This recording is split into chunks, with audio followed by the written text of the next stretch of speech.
back and relax at 11 a.m. on Sundays on GB News with me, Michael Portillo. GB News, the People's Channel, Britain's news channel.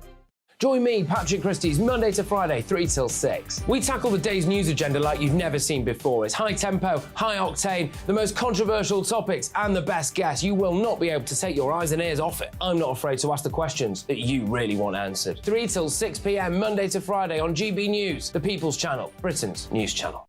What you get for breakfast is something that, if we do our jobs right, you will wake up to news that you didn't know the night before. It's a conversation. It's not just me and Eamon. We want to get to know you, and we want you to get to know us. From 6, it's Breakfast with Eamon and Isabel. Monday to Thursdays on GB News, Britain's news channel.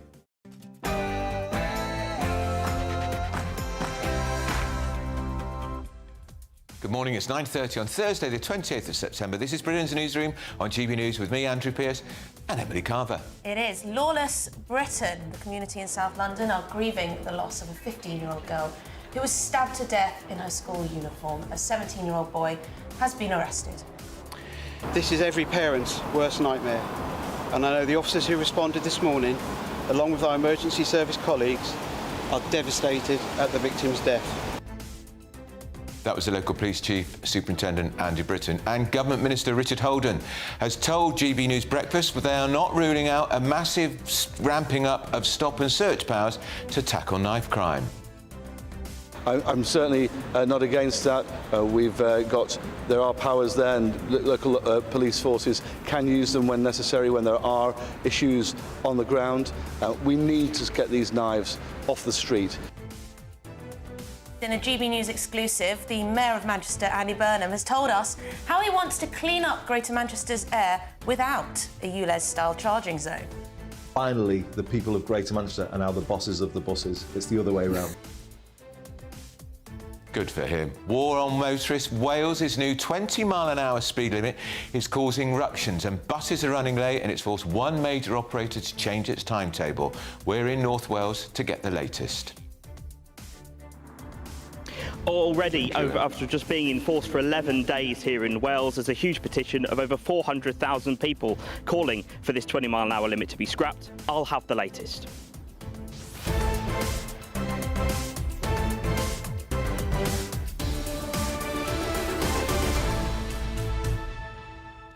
That was our very own Jack Carson, of course, and the Climate Change Minister in the Welsh Government is in big trouble.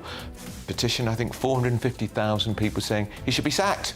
It's very interesting that Andy Burnham is ruling out a ULEZ-style scheme. Yeah. Very interesting politics there. Yeah, as opposed to the London Mayor Sadiq Khan's ULEZ scheme, which has seen his poll lead shrink to just 3 points in the mayoral race. And I wonder which one's more popular, I wonder. Andy or Sadiq. Let us know, and do let us know what you think about that dreadful tragedy, that stabbing in London of a 15-year-old girl. Do you think it is time for more stop and search, or do you worry about discrimination and things like that around that issues? Do let us know. gbviews@gbnews.com. But before we get stuck in, let's get the news with Lisa.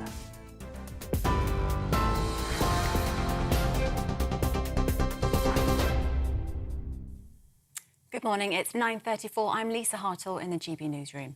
Roads and Local Transport Minister Richard Holden says the government will not rule out stop and search after a 15-year-old girl was stabbed to death on her way to school in South London. A 17-year-old boy who knew the victim is being questioned in custody after being arrested in Croydon yesterday morning, just over an hour after the attack.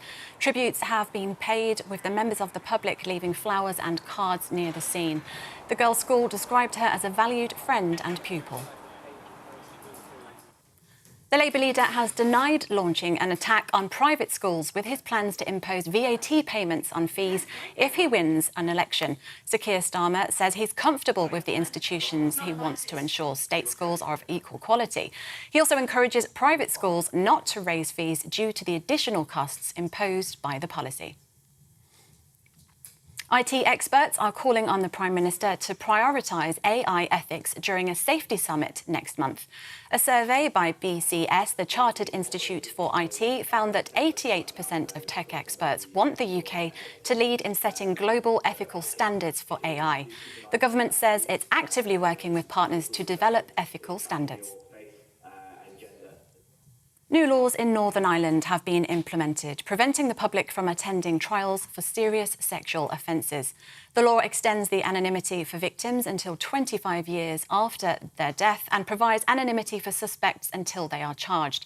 The measures suggested by Sir John Gillen's review aims to protect victims and encourage reporting of sexual crimes. You can get more on all of those stories by visiting our website, gbnews.com. Now, back to Andrew and Beth.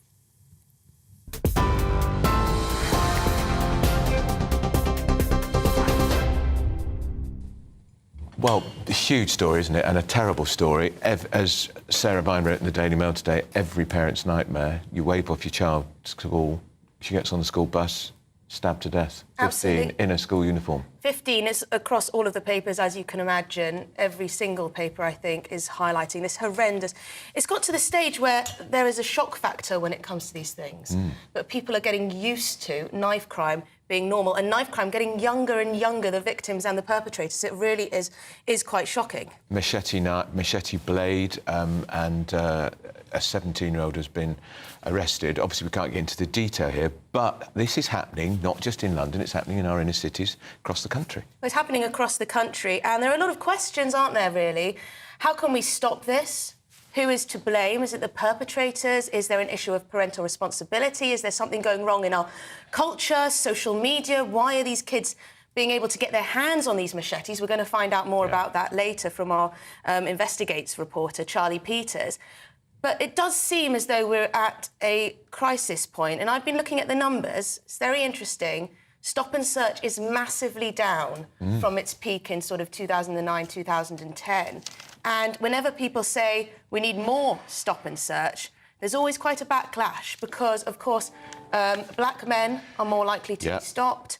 Also, Asian ethnic minority are also more likely to be stopped than white people. So how can we make stop and search work? Because if it's taking knives off the streets, then I think there should be more of it, don't you? Well, we need to talk to one of our guests here in the studio, of course, is our very own Esther McVeigh, who, apart from being a fabulous presenter here, is a Tory MP. Esther, Theresa May, as Home Secretary, was one who said we've got to scale back stop and search because of the impact disproportionately, she said, on the black community. Now, that's changed since Priti Patel became Home Secretary, but that has got to be more stop and search. Isn't that the answer? One of the answers? Well, I agree with that. I think you've got to look at prevention and what are the various routes to prevent people having these knives, which are illegal. So you can't say the knives need to be illegal. You can't make something more illegal because it already is. So you've got to look at the prevention there. So stop and search, yes, you're quite right. People thought about the sensitivities. It impacted black people and ethnic minorities disproportionately. However, what I would also say, the victims of these crimes also impacted disproportionately people of black and ethnic minority. Therefore, I would say, of course, you've got to do more stop and search. I'm interested in the victim, right? And therefore, and it's always got to be intelligence-led, which it was. It's not anybody. There will be intelligence-led to why you'll be stopping those. Of course, we've got to do more of it. But Esther, I think a lot of Conservative MPs would agree with you and people in the government. So why do you think stop and search has fallen from a peak of 1.5 million in 2009 to now only 547,000 stop and searches? Why has there been that massive drop? Because there was an outcry about this disproportionality, and I guess you listen to the public. I have to say, those of the left did the biggest sort of cry. We do not want this, and they stopped it. And then I would say we weren't bold enough as Conservatives to go forward with this. Theresa May didn't want to do any more. However, that is in the past. We are here now. We can look at those numbers. I think we can now talk about it in a far more rational way.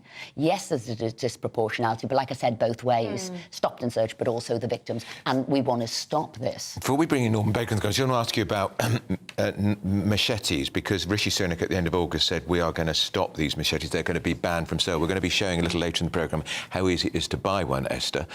Why has it taken so long? And can they not just do it in one day, Because there'll be all-party agreements, surely. They are banned. It isn't the problem that they are illegal. It's the fact that, as I said, you can't make anything more illegal than it is. But then it is the oversight. So not only stop and search of individuals, you're now going to have to go into the places where they are being sold. You are going to have to do far more of seeing where the source is and clamping down on that as well. I said all forms of prevention, because it isn't going to be a single route to stop this, is there? And then you're going to have to look as well at the sentencing. We might talk about that in a moment. There are sentencing if you're carrying a knife, a maximum sentence of 4 years if you're carrying it without a purpose. There are minimum rates if you're caught with it twice. However, this isn't happening. A third of people, and by the last reckonings, weren't sentenced, even though they should have been, because it was a repeat offence. That's the problem sentencing is to. Prevention and deterrent. And also, how do we stop young men, particularly young black men, thinking it's cool to leave the house in the morning with a blade? Because that's what's happening. Right, so... This boy, Paul, we can't get into details, I would but also say, as well as a societal issue, and we've all got to come together on it, you mentioned before, Emily, there about parental responsibility. I'm wondering, how did a child leave the house to go to school with a machete? Amazing. What is going on in a household to think that that was acceptable? Yeah, absolutely. Norman, what do you think? Do you think stop and search is an illiberal policy? Because, of course, if you are stopped and searched, it's not very nice, is it? I looked at this a great deal when I was Crime Prevention Minister in the government. It actually came within my area. And Esther's picked up one word which is absolutely right, which is prevention. And prevention, when you get to stop and search, is almost too late, because you'll only pick up a small number of weapons at that particular point. Most of them will get through because you can't stop and search everybody. So the idea must be to try to dissuade people from having knives with them in the first place. Now, two things I saw worked quite well. We need to do more of those. One was actually having diversionary activities for young people. And I saw one or two really good examples where kids who had been on the street were actually taken off to deal with boxing or to deal with other activities which diverted them onto something useful. And secondly, there was an organisation, I think it's called Red Thread from my memory, where young people themselves who'd been subject to knife crime would then be employed to go and see someone who'd been stabbed. I mean, a young person who'd been carrying a knife and been stabbed, because they obviously get stabbed if they're involved in themselves. And we go down to the hospital and say, look, guys, this is not sensible. Do you really want to get involved in this and waste your life like this? So, their own compatriots, their own age, will go and dissuade them. And those two things actually work quite well. So I think we do need to look at prevention back one stage, as well as other things like making sure we try to clamp down on the availability of machetes. Is there an issue also in some houses where there is the absence of a male father figure? Is that a problem, Norman? It is. It is, and actually, without being controversial, there are particular elements of society where fathers are more absent than other elements of society, and that can be a problem. There's no father figure there to control what boys do. But also, Esther was right on another thing. We have to make it uncool to carry these things. Why do people think it's cool to carry a knife? Actually, sometimes they don't think it's cool. Sometimes they think they're going to be attacked, and it's a way, in their perverted analysis, of protecting themselves to have some weapon on them. Well, it's so widespread on social media. And it is cool, and it does, as you say, a dearth of positive male role models, perhaps, in the home. Do you agree with that? I do, and then I look how you'd think young kids from, you'd say, decent families ended up in gangs. And then you look at sort of the various issues that have gone into that, because I've, been looking at that as you would, in your constituency surgeries. And you might have an instance where there's a young kid every day bullied going into school, and then somebody says, we'll stop the bullying. You won't be bullied anymore. We'll protect you.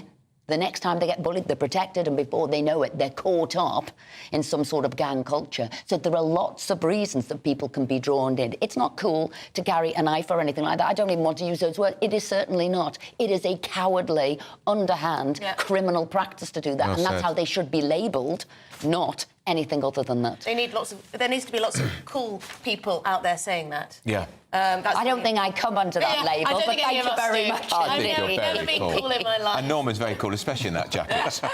Right, well, thank you very much indeed, Esther McVeigh and Norman Baker. So we're going to talk now to Arlene Foster because a former soldier accused of killing a Londonderry teenager more than 50 years ago has died. Yes, Daniel Hegarty was shot on the 31st of July 1972 during operations by the Army to reclaim no-go areas set up by Republican paramilitaries in towns across Northern Ireland.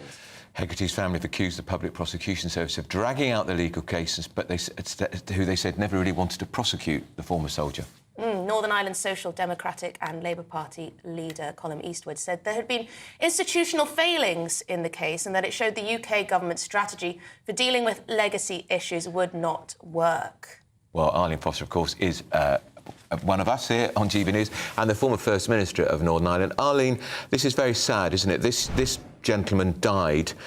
We only know him as Soldier B, with these legal proceedings still hanging over him. Yes, indeed. It's really good to be with you this morning. This is a very sad case overall. This was a young 15-year-old labourer who was shot in the early hours of July 31st, 1972. He was shot dead by a soldier. At the time, there was Operation Motorman going on in the Cregan area of Londonderry, a very febrile atmosphere. Republicans had taken over the area and the army had been sent in to deal with the unrest, and this young man was shot. This case was investigated by the Royal Military Police back in the 1970s. There was then an inquest which said that the youth had posed no risk and that he had been shot without warning. That led to an investigation again, opened again, and the Public Prosecution Service decided to prosecute a soldier known as Soldier B.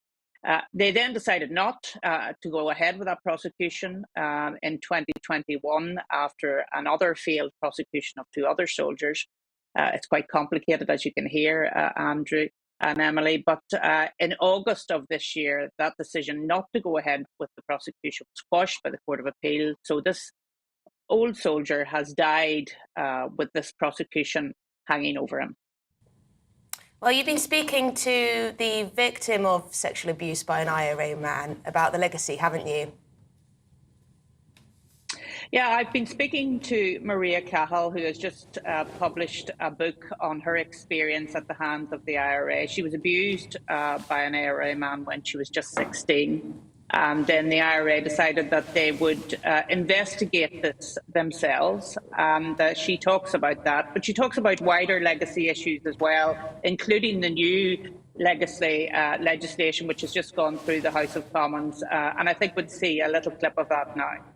They're relying on the cooperation of former paramilitaries to provide evidence or information to people who are nursing their hurt quietly at home, who have been bereaved or seriously injured as a result of the conflict there. If the IRA have gone, I don't believe they have, but Jerry Adams is arguing that they have. If they have gone and we follow the Republican movement's logic here, and there's no corporate way then of verifying anything anybody has been involved in, then no Republican will come forward in any legacy case to provide any meaningful information or resolution for anybody. And the British government have gone on a huge exercise here, which really has protected its own army veterans, I think. I mean, that was obviously the reason that the legislation was brought in, because they felt it was unfair. And I think what they have done, quite stupidly in my view, is put their own army veterans now on a par with the IRA members who were fighting them. Is she right about that, Arlene? Essentially, what Maria Cahill... Well, I think essentially what she's saying is that the veterans have been put on a par with so-called IRA veterans, criminals who conducted a campaign of violence and terror in Northern Ireland and indeed across the UK for over 30 years. What this legislation does is it says that if you come forward and tell the victim's family what happened in their particular case, then you won't face prosecution. So whether you're a veteran, and the legislation was put in place to protect veterans, or whether you're someone who conducted a heinous crime like the Enniskillen bomb, then if you come forward and tell your case, you'll be given an amnesty. So essentially what Maria Cahill is saying is that we're putting veterans, people who went out to protect society on the same level as IRA men. Thank you very much indeed for your time, Arlene. That's Arlene Foster, former First Minister of Northern Ireland, and of course, at GB News. Did you have something? No, I was going to say, we can, of course, see the full interview this weekend with Arlene. Yes, we can. We which will be can fascinating. indeed. Now, our reporter, Jack Carson, has been investigating Wales's new 20-mile-per-hour speed limit. Apparently, it's causing a few operational challenges, not least for bus operators. Is he with us now? Jack. There he is. He's our West Midlands reporter, Jack Carson. What have you found out for us about this speed limit? Well, yeah, good morning to you both. Wales, of course, 11 days ago introduced this 20-mile-an-hour speed limit. It meant that 34% of roads now across the country are 20 mile an hour, replacing the previous default speed limit of 30. And it has caused widespread backlash with people across the country, because a petition on the Senedd website has now got over 400,000 signatures calling for this 20-mile-an-hour limit to be scrapped. Sam Rowlands, who's the Minister of the Senedd, or member of the Senedd rather, for North Wales, joins me now. Sam, you're a Conservative. You know, in your position, Wales said this was going to be, the Welsh Labour Party said this would be in their manifesto, and they said they was going to bring this in. So it shouldn't really be a surprise that this 20-mile-an-hour speed limit has been rolled out across the country. Well, I think what we need to remember is that in that manifesto, it was just 9 words. So you're right, it was within the depths of lots of paperwork, but 9 words then perhaps is not being completely upfront about the type of measure that Welsh Government wants to bring in. Let's not forget, though, that the way to change this is actually an election here in Wales. We need to vote Labour out here in Wales to rescind this 20 miles per hour. I mean, what would you do in that case? Would you blanket cut the 20-mile-an-hour speed limit? Because there is some arguments, of course, around safety, and that's one of the reasons that the Welsh Government have brought this in, for safety, particularly of pedestrians. Yeah, we've always said, as Conservatives here in Wales, that 20 miles per hour is absolutely right in those places where it's needed, outside our schools, perhaps outside hospitals, on heavily pedestrianised areas. That makes complete sense. But as a blanket measure across all of Wales, we've said that if we're elected in 2026 into the Senedd, we would rescind that speed limit from 20 and move it back up to 30 as the measure. I mean, what do you think that 440,000 people have now signed this petition calling for this new limit to be revoked? What do you think that says about the feeling across the country to this new law? I think it shows a real frustration that people don't feel like they've been listened to or even considered within this piece of legislation. And let's not forget that over 400,000 number is now more signatures than people who voted for Labour at the last Senedd elections. If that was a proportion across all of the UK as a petition, that'd be 14 million signatures here in the UK if it was everyone in the UK looking to sign up to that. So there's a real frustration. People aren't happy with this 20 miles per hour, and Welsh Government certainly should be rescinding it. Sam, thank you very much for joining us this morning. Of course, as well, that this has an impact on bus networks across the country. Arriva Wales told GB News that it has been closely monitoring its timetables since this new speed limit has come into force, and that so far there has been an impact on punctuality of journey times as well. And a Welsh Government spokesperson did also tell GB News that they've been clear from the outset that they would monitor any impacts of the 20-mile-an-hour speed limit on bus services, and that they're working closely with bus operators, local authorities and Transport for Wales to tackle the challenges that this industry is facing. Thank you very much indeed, Jack Carson there, from the West Midlands to North Wales. Yeah, Thank you very indeed. much. What is it about the Labour Party and hating motorists? Because that's a war on motorists in Wales, really unpopular. There's moves now to unseat the climate change minister there. Also, we see what Sadiq Khan is doing in the whole of the capital with ULEZ, expansion of the ultra-low emission zone. Hated. It's hated. I think it's a combination of £12.50 a day. wanting to virtue signal when it comes to public health and climate change, and then also not being very good at balancing the books, so desperation to try and make some money. £750 million black hole in the finances of Transport for London. And now look, Labour will say these are just teething problems, that they'll work around this very soon. But, yeah, right. Well, he probably should have thought about time operating. He has been mayor for a very long time, Sadiq Khan. Now, still to come, we're going to bring you our exclusive interview with the Manchester Mayor, Andy Burnham, who's got a different take on ultra-low emission zones and how he says he can change pollution in his city of Manchester. This is Britain's Newsroom on GB News. Hello there, very good morning to you. I'm Jonathan Vautry here with your GB News weather forecast provided by the Met Office.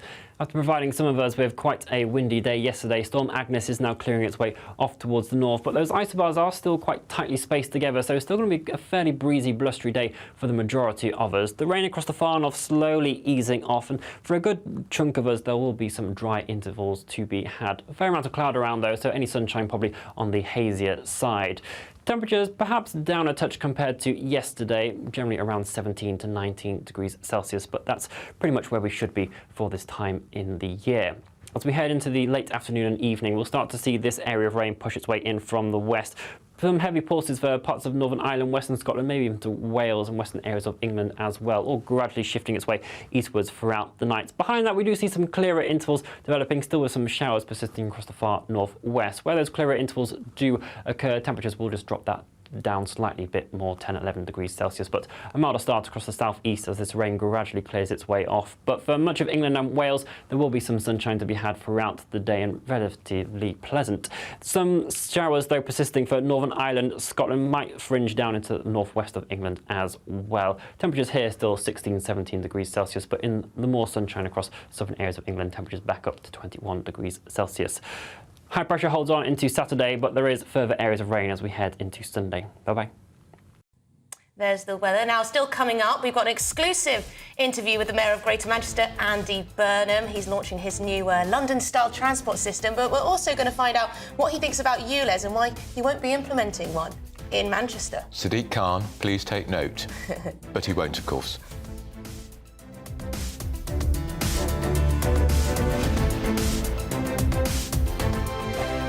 What you get for breakfast is something that, if we do our jobs right, you will wake up to news that you didn't know the night before. It's a conversation. It's not just me and Eamon. We want to get to know you, and we want you to get to know us.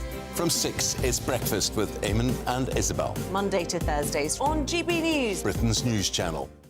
Westminster is going around in ever-decreasing circles, followed by the media. Britain is broken. How on earth did we get into this mess? But more importantly, how do we get out of it? Join me at 7 p.m, Mondays to Thursdays on Farage, here on GB News. We will have open, rational debate. We've got to work out how Britain moves forward from this. Join us here on GB News, the People's Channel. Britain is watching. Join me, Andrew Pearce and Bev Turner, Monday to Thursday, 9:30 a.m. Who benefits from that? Not the British public. And on Fridays, join us, Tom Harwood and Ellie Costello from Britain's Newsroom. That's what you get with this show. That's fantastic. If it's happening, we're talking about it on Britain's Newsroom. GB News, Britain's news channel. GB News, unlike other broadcasters, isn't obsessed with the London-Westminster bubble. We think there's a nation beyond the M25, and that's why we talk about the issues that matter across the land. Join me on State of the Nation, 8 to 9 o'clock, Monday to Thursday, on GB News. Daisy's listening, and you should too. People in Britain, they love free speech, but they also love fair play. I don't care if I'm speaking somebody from a trade union, from the Labour Party, somebody from the SNP. And I think the viewers like to see that actually we can challenge one another, but in a positive way. We think we ask the questions that people want to ask, and often we ask the questions that we wanted to ask in Parliament but never got the chance to ask. So join us every Saturday, 10 a.m. till noon on GB News, Britain's news channel. Nightmare commute. Kick it up a gear with me, Patrick Christie's, at drive time, 3 till 6 p.m, Monday to Friday on GB News Radio. You can listen online and on DAB+, on the smart speaker app and on the GB News app. And if you've got an Alexa, all you have to say is, Alexa, play GB News. We're also on TuneIn and the Radio Player apps. From the school run to rush hour, get revved up with me, Patrick Christie's, on GB News and GB News Radio.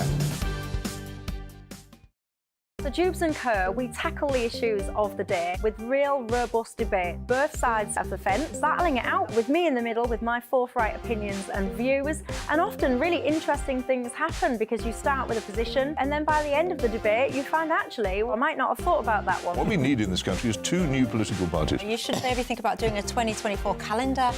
I'm Michelle Dewberry and I'm keeping you company right through until 7 o'clock this evening. GB News, the People's Channel, Britain's watching. The Live Desk with me, Mark Longhurst. And me, Pip Thompson.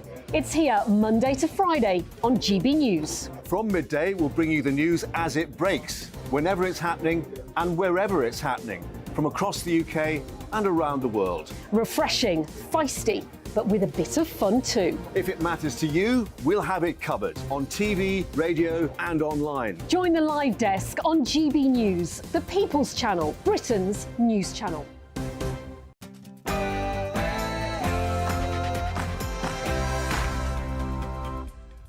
Good morning, it's 10 a.m. on Thursday the 28th of September. This is Britain's Newsroom on GB News with Andrew Pearce and me, Emily Carver.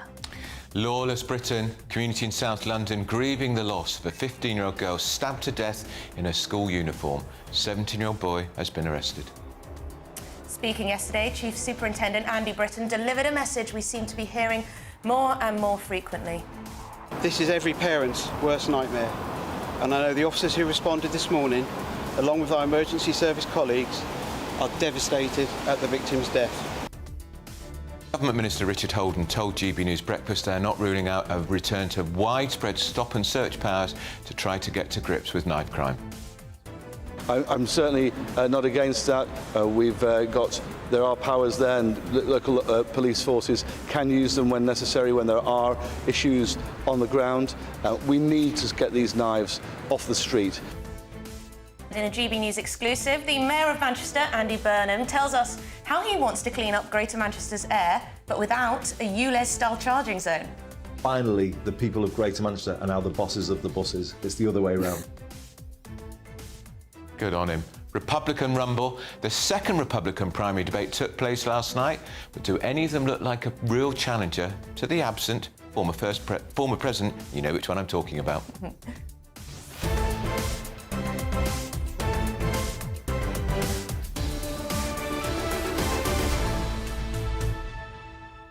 And I had a theory on Andy Burnham. If he was Labour leader, they'd be miles ahead in the polls. Yes, I do think so. He's got a likeability factor. Even if you don't follow his policies, he's got a likeable charm about him, which is sadly lacking. Yeah, he's charming, he's popular, he's telegenic. He's hugely popular up in Greater Manchester. Yeah. He's really popular. He's known as the King of the North, and he ran twice for the leadership before. But if he was Labour leader, I think it'd be game over for Rishi Sunak. Do you know what? I'm looking forward to finding out more about the Republican debate last night, because apparently it descended into quite a lot of cattiness. Funny that. Let's say. Let us know what you think about all the stories we discussed today. Email us gbviews@gbnews.com, tweet us @gbnews. But first, let's get the news with Lisa.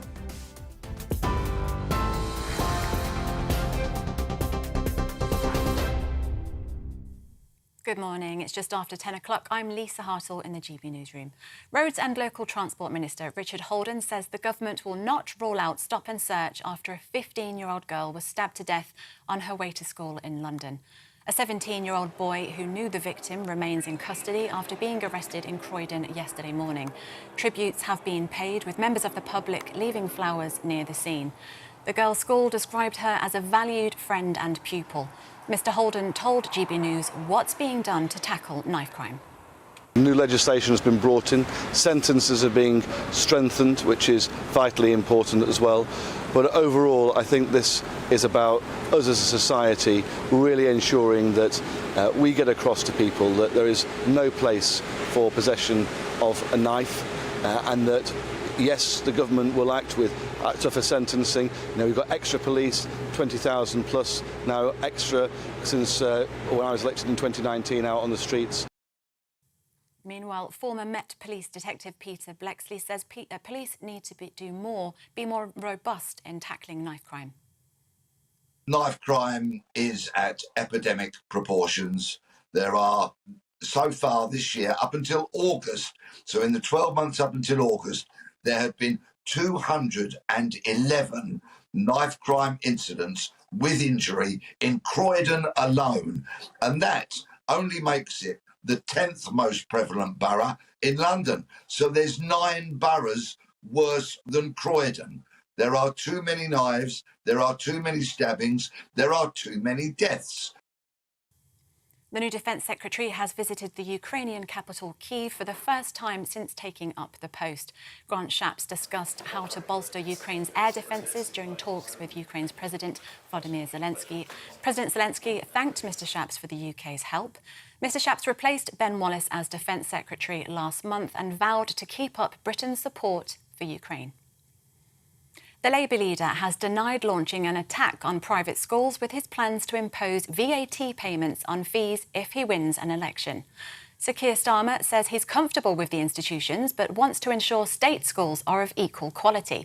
Sir Keir says his plan is about the removal of a tax exemption. He also encourages private schools not to raise fees due to the additional costs imposed by the policy. IT experts are calling on the Prime Minister to prioritise AI ethics during a safety summit next month. A survey by BCS, the Chartered Institute for IT, found that 88% of tech experts want the UK to lead in setting global ethical standards. The survey also shows that 82% believe companies should publish ethical policies on AI use. New laws in Northern Ireland have been implemented preventing the public from attending trials for serious sexual offences. The law extends the anonymity for victims until 25 years after their death and provides anonymity for suspects until they are charged. The measures aim to protect victims and encourage reporting of sexual crimes. Any violations carry penalties of up to 6 months in prison. Car production in August dropped by nearly 10% following 6 months of growth. That's according to the Society of Motor Manufacturers and Traders. Only around 45,000 vehicles were manufactured in the UK. That's because of summer shutdowns and production pauses at some plants for planned maintenance. Exports also declined by 5.5%, mainly due to fewer shipments to the US, China and Japan. A new 90-minute weight loss procedure has been deemed safe and effective for NHS use. The non-surgical treatment reduces stomach size using a flexible tube inserted through the mouth. It's hoped the move will save the health service money, with obesity estimated to cost £6.5 billion each year. It's recommended for patients with a BMI of 30 or more who have not lost weight after implementing lifestyle changes. And an extremely rare silvery gibbon has been born at a wildlife park on the Isle of Man. The pictures from Cernach's Wildlife Park show the yet-to-be-named gibbon nestled in its mother's lap. It's the third silvery gibbon arrival at the zoo since the baby's parents were brought over to the island in 2016 as part of a global breeding programme. They're an endangered species with only 2,000 left in the wild. This is GB News across the UK, on TV, on digital radio and on your smart speaker by saying play GB News. Now it's back to Andrew and Emily.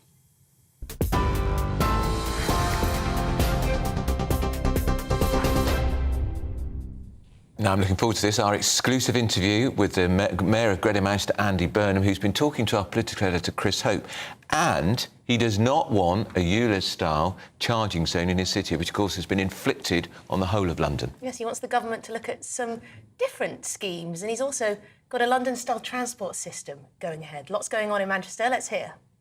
What you're doing here, you're creating this new B network to connect trams and buses and make it much more seamless for travellers. Exactly. So we're putting buses back under public control so that then we can link the bus fare system to the tram fare system, a tap-in, tap-out system. We've already cut the cost of public transport in Greater Manchester by 20% to mark the arrival of the B network. So now, today, people can get tickets that are combined bus and tram tickets that are 20% cheaper than what they would have been before the B network. The thing about moving to a system under public control like the B network is finally, after 40 years of routes being cut, of fares going up, finally the people of Greater Manchester are now the bosses of the buses. It's the other way around. OK. Can you pay in cash on the bus network? You can. It's very important to we have a campaign at GB News for cash. I know, I'm aware, and we have conversations. So that will stay. That will stay. There are cash trays on the new electric buses. Okay. And new electric buses, can I just say to GB News, built in Britain. Yeah. Built in Britain. In Scotland. 50 new buses went onto the roads of Wigan and Bolton in the last 2 or 3 days. Built in Scotland. I think that's a great story, isn't it? And I think one of my appeals to the government is, OK, we'll give you credit for helping us do this, so let's have more of it, because actually it won't just help people in a cost of living crisis, it could also help us with our clean air issue. You'll cut emissions enough with your 50 new electric buses, 50 more coming, and the rest of it. That will mean you don't need to do any kind of ULEZ zone here. Well, it's not quite as simple as that, but let me explain this really clearly. We are confident, and that the evidence backs this up, that if the government was to back the B network, i.e. help us bring more electric buses into service across the city region, but if it was also to back us with investment to help our taxis improve, our hackney cabs upgrade, we believe we can do it via an investment-led approach rather than a charging-based approach. Can we now then agree that a clean air zone is not right for Greater Manchester, a charging zone? Prime Minister, you can come here this weekend, you can back the B network with the investment that it needs, you can back the taxi industry with the investment which it needs, and you could have an example of saying this is how you get to net zero, but in a fairer way for the public. Greater Manchester is your opportunity. It's not a never then, is it? I mean, how much money do you need from the government not to bring a ULEZ here? No, I won't have one. I said when I came in as mayor that I wouldn't have a congestion charge. And I'm also saying I wouldn't have a charging clean air zone. Why? Because, I mean, when we first developed the clean air zone idea, it was meant to be enough money in the system to help everybody upgrade their vehicles. And then with the pandemic, the cost of vehicles spiralled, and hence there was the backlash, which was understood and justified, and why GM is now in a different position. We are saying that you can do this in a different way. As long as I'm mayor, no, I will not have a charging zone, either a congestion charge scheme or a clean air style scheme. The reason being, the north of England has never had the investment in transport to allow some people to live without their car. Interesting stuff there. Great British buses. Yeah. Very positive. No Great to think. congestion charge, no Built in ULEZ. Britain, no ULEZ. And he's got an easy, fluent manner, hasn't he? Yeah, good communicator. Shall we speak to Laura Evans, who was the Greater Manchester Conservative mayoral candidate in 2021? She joins us now. Hi, Laura. A lot of what Andy was saying there will go down very well with our viewers. No congestion charge, no ULEZ scheme, great British buses. It all sounds rather nice, don't you think? Oh, it's perfect. Honestly, hi, Andrew, and hi, Emily. Thanks for having me on. Yeah, well, we can't say that we aren't delighted to have the clean air zone stopped. But let's be honest, he has spent about 120 million on traffic schemes, about 78 million on the clean air zone. And now it has done a massive U-turn and said, oh, it's not going to be what we need. That doesn't really add up, does it? It's kind of just like today's rhetoric, because he knows that if he had tried to put it through when his re-election is happening, if he goes for re-election next year, it would have been a disaster for him, and he would have ended up not winning. Now, bear in mind, only 1 in 5 people in Greater Manchester vote in the mayoral election. Why is it such a low turnout, in your view, Laura? Well, I think a lot of people find it that it's a waste of time in many respects. I don't think that Andy has led a particularly great fight. Many people didn't want a mayor in the first place. And let's be honest, we've got a Labour mayor in a Labour stronghold of Greater Manchester. So they mark their own homework. They can't get real change. I mean, Andy Burnham has been criticised in the past for making promises, such as with homelessness, stopping homelessness, and then the statistics showing that homelessness had actually got worse in Greater Manchester. But you say this is a U-turn on the ULEZ and congestion and things, but perhaps he's listening. I mean, stations like us, we talk to people, working people, who say we simply cannot afford these kind of schemes. Perhaps Andy's listening, taking that on board, and, you know, that's what he's doing here.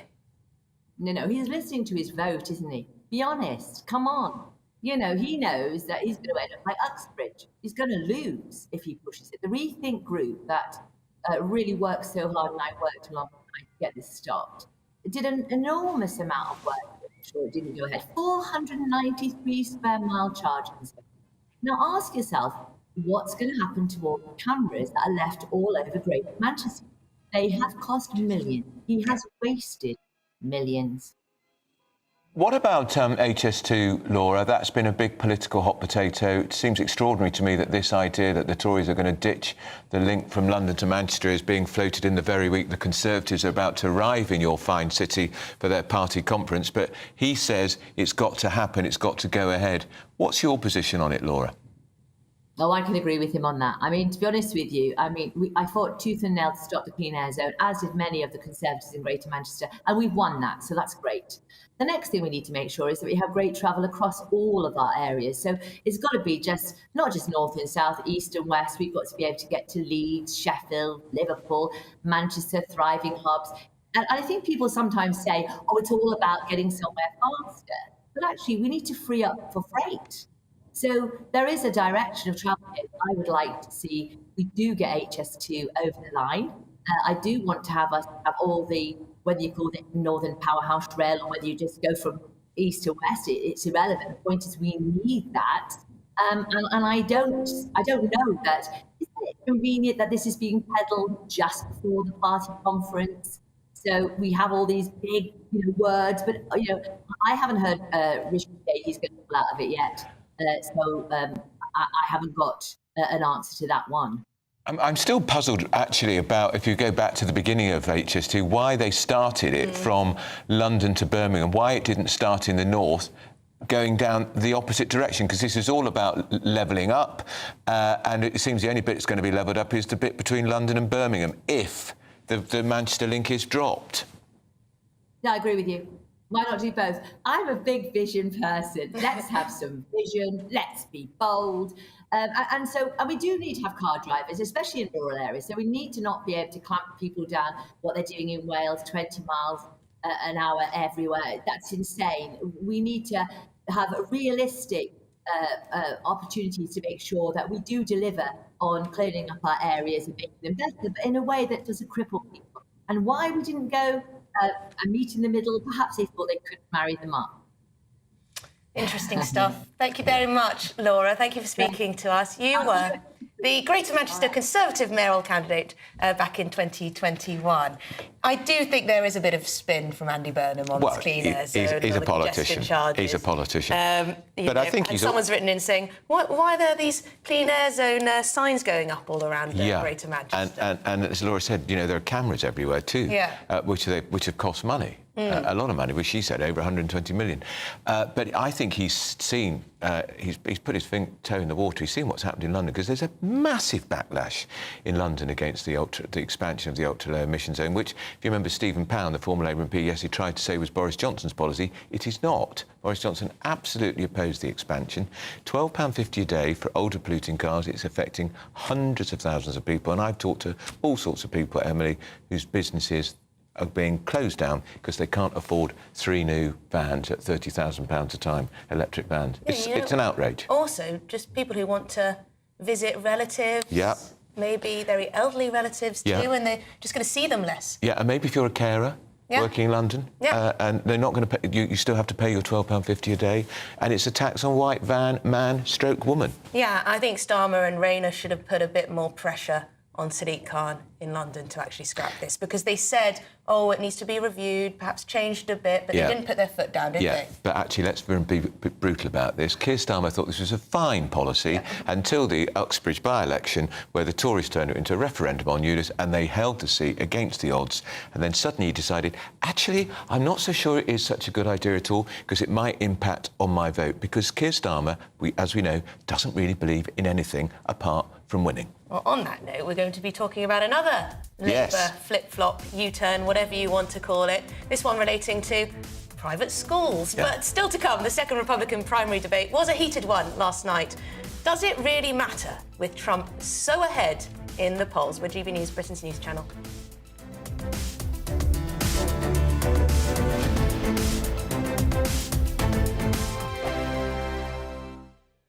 The Live Desk with me, Mark Longhurst. And me, Pip Thompson.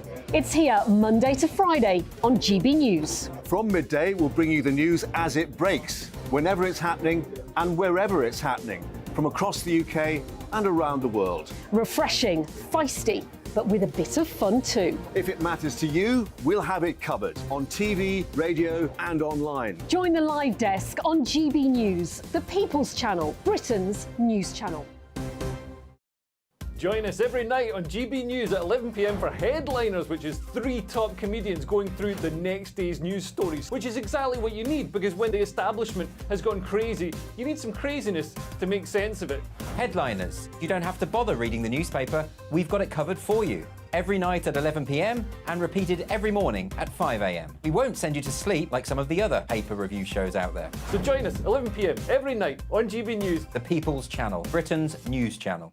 The Jubes and Kerr, we tackle the issues of the day with real, robust debate, both sides of the fence, battling it out with me in the middle with my forthright opinions and views, and often really interesting things happen because you start with a position and then by the end of the debate you find actually, well, I might not have thought about that one. What we need in this country is 2 new political budgets. You should maybe think about doing a 2024 calendar. I'm Michelle Dewberry and I'm keeping you company right through until 7 o'clock this evening. GB News, the People's Channel, Britain's watching. People in Britain, they love free speech, but they also love fair play. I don't care if I'm speaking somebody from a trade union, from the Labour Party, somebody from the SNP. And I think the viewers like to see that actually we can challenge one another, but in a positive way. We think we ask the questions that people want to ask, and often we ask the questions that we wanted to ask in Parliament but never got the chance to ask. So join us every Saturday, 10 a.m. till noon on GB News, Britain's news channel. In a world of dull and predictable radio and TV shows. Oh, hi. On Mark Dolan tonight, we've got big guests. We drill into the big stories of the day. The show adds up to a brilliant listening and viewing experience. Mark Dolan Tonight is the most entertaining current affairs show ever, and that's a fact. That's Mark Dolan Tonight, Friday, Saturday and Sunday from 9.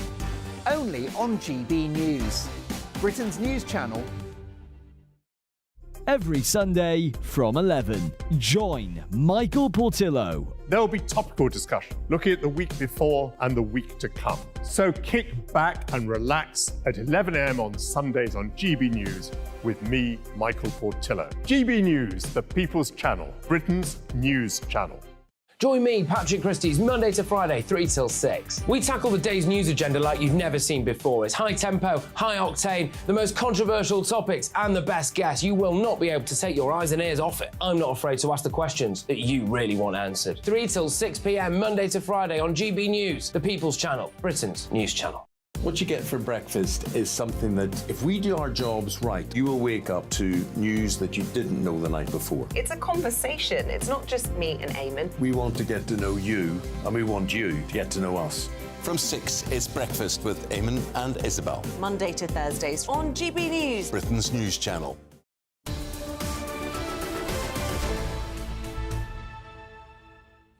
It's 10:22 with Britain's Newsroom on GB News with Andrew Pearce and Emily Carver. Certainly is. Now, a lot of you have been getting in touch. Just on Andy Burnham, quickly. A couple of people have pointed out a few things. So, Brian said, I've just heard Andy Burnham is being referred to as the King of the North. How wrong can he be? He's hated here. God, that's interesting. Hated by some, it seems. I think he might refer to himself as the King of the North, actually, to be unkind. And Des says, regarding the congestion charge, Andy Burnham knows only too well that 10, 15 years ago, in a referendum, Manchester overwhelmingly rejected the congestion charge by 80%. Yes, I'm sure he is very aware of that. And others have pointed out that there's a suspicious number of signs and cameras in Greater Manchester, which might indicate that charges are on their way. Yeah, perhaps, yeah. And we've got quite a few people about knife crime and on knife crime, we were talking about, you know, why is there this surge in knife crime? Why are youngsters carrying machetes around? Darren says no amount of pool tables, youth clubs, victim meetings and knife amnesties are going to deal with the issue. The proof is clear. The money we give to these and others has made no difference. In fact, it's way worse by the magnitude. Well, some people do say that we do not have the number of, what do they call them, youth clubs? Well, I think, the criticism that they've been closed down, so many of them, and if they were still around, that there'd be a focus for these young people to go to as opposed... But the fact is, does that still lure them away from gangs, where if you're in the gang, you have to have a knife or a gun? And, of course, it's easy money if they're drug mules. That's the problem. Fundamentally, you know, Parents need to know where their children are. They do. Now, we're going to talk about the second Republican primary debate. It's been grabbing headlines. It was really heated. A certain person wasn't there, but have a listen to this. Joe Biden, he's completely missing in action from leadership. And you know who else is missing in action? Donald Trump is missing in action. He should be on this stage tonight. He owes it to you to defend his record where they added $7.8 trillion to the debt. And I want to look at that camera right now and tell you, Donald, I know you're watching. You can't help yourself. I know you're watching, okay? And you're not here tonight, not because of polls and not because of your indictments. You're not here tonight because you're afraid of being on this stage and defending your record. You're ducking these things. And let me tell you what's going to happen. You keep doing that, no one up here is going to call you Donald Trump anymore. We're going to call you Donald Duck. Oh, he's shaking in How rehearsed was that? in his high tops. How rehearsed was that? Oh, my God, that didn't work as a gag. Chairman of Republican Overseas, Greg Swenson's here. Greg, we trailed this yesterday. You've watched it. You're over the detail. That was pretty lame stuff. and I was pretty amazed because I saw some of it. Some of the debate was about who paid for the curtains in the UN ambassador's residence, because Nikki Haley, the former ambassador, was on the platform. Who cares? Yeah, there was some of that. And you could see it in the candidates that are in the bottom half, and they're polling in low single digits. You know, they're trying for a knockout blow. It seemed a little desperate. I thought Tim Scott, you know, that was a little cheap, you know, about the curtains. Who cares? And by the way, the story wasn't really true. Right. Same thing with, you know, you could tell Chris Christie was That's the big rehearsing guy, that in front of the mirror. Yeah. Very bad joke. So, you know, he's in the lane of being the real bulldog fighter that's going to, you know, really go after Trump, which he did in the first debate. Whereas in this one, it looked like everybody was going after Trump. And you saw the comments from Governor DeSantis where, you know, I think the polling is suggesting that, you know, while I said yesterday that tactically it might have been smart for Trump to avoid the first debate, the voters aren't seeing it that way. They're looking for people that are going to try to earn the nomination. And I think that's going to hurt Trump in the long run. Interesting, because a lot of people have been saying that it's a win for him not to turn up to these types of things. They often descend into chaos, cattiness. Oh, absolutely. I think the one-on-one debates are much better. And we'll see that there's a debate on November 30th between Governor DeSantis and Governor Newsom from California, which would be a real, you know, red state, blue state, but it's also the future leaders of each party. So, you know, those are always productive, I think, or I argue they are. But yeah, these 7 or 8 person debates, they really, it's hard for anybody to really. They're awful in this country too, aren't they? Yeah, shocking. But there was a consensus, I think, Greg, that DeSantis emerged as the strongest last night. Yes, not by knockout, but on points for sure. To use a boxing analogy, but he really came out looking good. His comment at the end when Dana Perino asked if they would vote someone off, which was a little game show-ish, and he just right away said that's ridiculous. We're not going to do that. It cheapens the debate. So I thought he did a really good job. He hit a lot of strong points that are good for him that he can lead on, and I think there will be some drops. I think that, you know, maybe not immediately from the debate, but you're going to see some fundraising numbers on Saturday that will indicate that some of these people are crazy to stick in, and it's all about consolidation. There's no way that anyone can beat President Trump if there's 5 or 6 candidates in the race. So. Yeah, because he benefits, doesn't he, from that? DeSantis, the money's pouring in for him, I gather. Yes, yeah, he's done really well with the fundraising. He crushed it in the second quarter fundraising. He'd only been an official candidate for 6 weeks, and yet he outraised President Trump. So he'll either beat President Trump in fundraising or come in second. You know, President Trump had the great mugshot, that was $7 million in 24 hours. So, you know, it will be one of the two. And ultimately, as we get to Iowa, it will turn into a 2-person race. It very well might be Trump and DeSantis nationally, but in Iowa, it's already becoming a 2-person race. 79% of Iowa voters are willing to consider candidates other than Trump. Only 20% are definitely voting for Trump. So even though he's polling at 50 in Iowa, only 20 are saying definitely Trump. Some are probably Trump or consider, you know, 48% are considering candidates either other than Trump or Trump, and then there's 31% that will definitely not vote for Trump. And when is that first vote? Because that's going to be critical. Late January. Right. OK, so a while off now. Was Ramaswamy a bit of a punching bag? I'm just reading here that Nikki Haley said, honestly, every time I hear you, I feel a little bit dumber for what you say. Yeah, it was another kind of cheap shot, but, she's got a point, but also... I think what happened is Vivek got all the attention in the first debate. He's the young billionaire. Yes, and he was really talkative in the first debate, had a lot of, he took a lot of shots at the other candidates. He was pretty rude, wasn't he? He was really obnoxious, yeah. but it actually helped him with visibility. Right. So his numbers went up, but also his negatives also went up after the first debate. So I think he toned it down a little bit. He tried to be a little bit more of a team player. So I don't think he came out looking horrible. From the debate last night, and nobody really, I don't think there were any knockout blows, but Doug Burgum from North Dakota, no one even knows his name. I had to look it up 5 minutes ago, right. So, I don't think he's going to stay in very long, but you've got to see some, Mike Pence, Tim Scott, you have to see some drops. And of course, he was the Vice President, Mike Pence, That's wasn't right. he? Has he got any chance at all? No, right. He doesn't. And why is he running then? I think in many ways, I think he wants to just save his name, because he got into some heat. He's criticized from the Never Trumpers. He's criticized for being Trump's vice president. Yeah. From the really rabid Trumpers, he gets criticism for not doing what Trump asked him to do on January 6th. When they stormed Capitol Hill. Which was, I thought, a great moment for Vice President Trump. It was his best moment. But he doesn't really have a chance. So this gives him a forum to send a message, but I don't think he's got a realistic chance. He's running in that really traditional, conservative, very pro-life lane, but Ron DeSantis can run in that lane too. And so everyone's got their little, their vertical, but DeSantis has basically all the verticals. He's the total package. So I think he can run with all of the other candidates in their lane, but he can run in all the lanes. Yeah. Has Trump commented on what happened last night? Not anything. You haven't seen anything deliberate yet, no. But I think that I thought there was some really good criticism. You heard from DeSantis and Chris Christie, and that's really the consensus, that he's not out there earning it, and we're seeing that. That's just true, isn't it? Of course it is. And the thing is, he's tough. He's been around. He's a good performer. I think he'll probably have to do the next one, won't he? He might.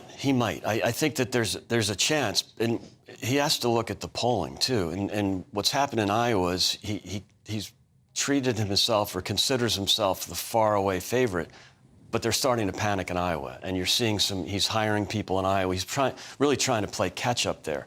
So that's kind of an indicator that this might not be as easy as he hopes or he thinks, but we'll see. And if there's some consolidation again, and you end up with a two-person race, DeSantis could very much win in Iowa. I'm not suggesting he'll win in New Hampshire and South Carolina easily, but it's all about that first race for an incumbent. I liked the sound of Ron DeSantis, but then, I don't know, slightly moving towards the authoritarian, perhaps. Yeah, but I was curious as well, Greg. There was obviously a lot of flack about Biden, but what if Biden is dropped by the Democrats? Does that change the entire... Andrew, great question, and I've been talking about this for a while. There's a few things that can change the dynamics here. One of them is, one possibly last night with the debate. I don't think it's a total game changer, but the other is Biden. When Biden drops, and it looks like they're the left and the legacy media is flipping on Biden. They've protected him as best they could for the last 2 years, but they really are starting to give up hope on him. So and I thought they'd hold out till next summer, but the last week has been really bad for him. The last few weeks, he's polling horribly, as I mentioned yesterday. So I think if he drops, then the GOP race might change as well, because they'll look and say, okay, it's no longer the grudge match. It's no longer the vendetta of getting back at Biden for 2020 and that heavyweight brawl between Trump and Biden. Plus, you'll have a younger candidate from the Democrats that's going to make Trump look like an old man. The old man. And I think there'll be a really great argument to move on, next generation, pass the torch. That'll change anything, won't it? Everything. Greg, you'll be here to tell us more, that's for sure. Nice to be here, Chair of thanks. Republicans Overseas, Greg Swenson. So still to come, do you know anyone who suffers with coat hanger phobia, Andrew? No. Well, they'll be in famous company. Here is the news with Lisa.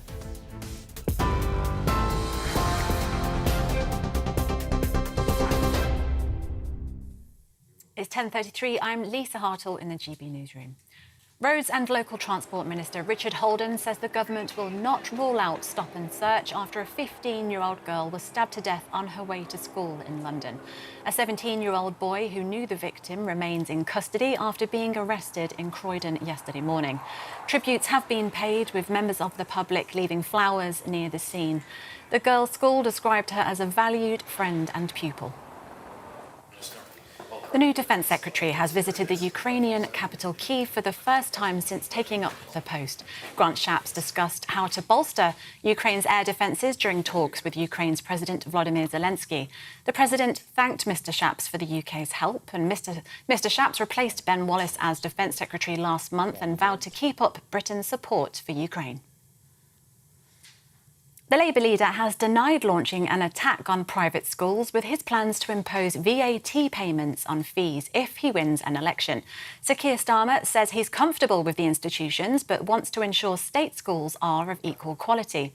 Sir Keir says that his plan is about the removal of a tax exemption. New laws in Northern Ireland have been implemented preventing the public from attending trials for serious sexual offences. The law extends the anonymity for victims until 25 years after their death and provides anonymity for suspects until they are charged. The measures aim to protect victims and encourage reporting of sexual crimes. You can get more on all of those stories by visiting our website, gbnews.com.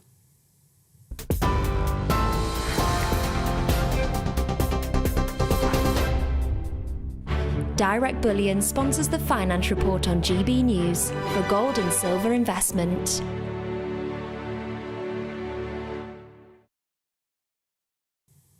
And here's a quick snapshot of today's market. The pound will buy you $1.2178 and €1.1581. The price of gold is £1,539.52 per ounce, and the FTSE 100's at 7,543 points. Direct Bullion sponsors the Finance Report on GB News, investments that matter.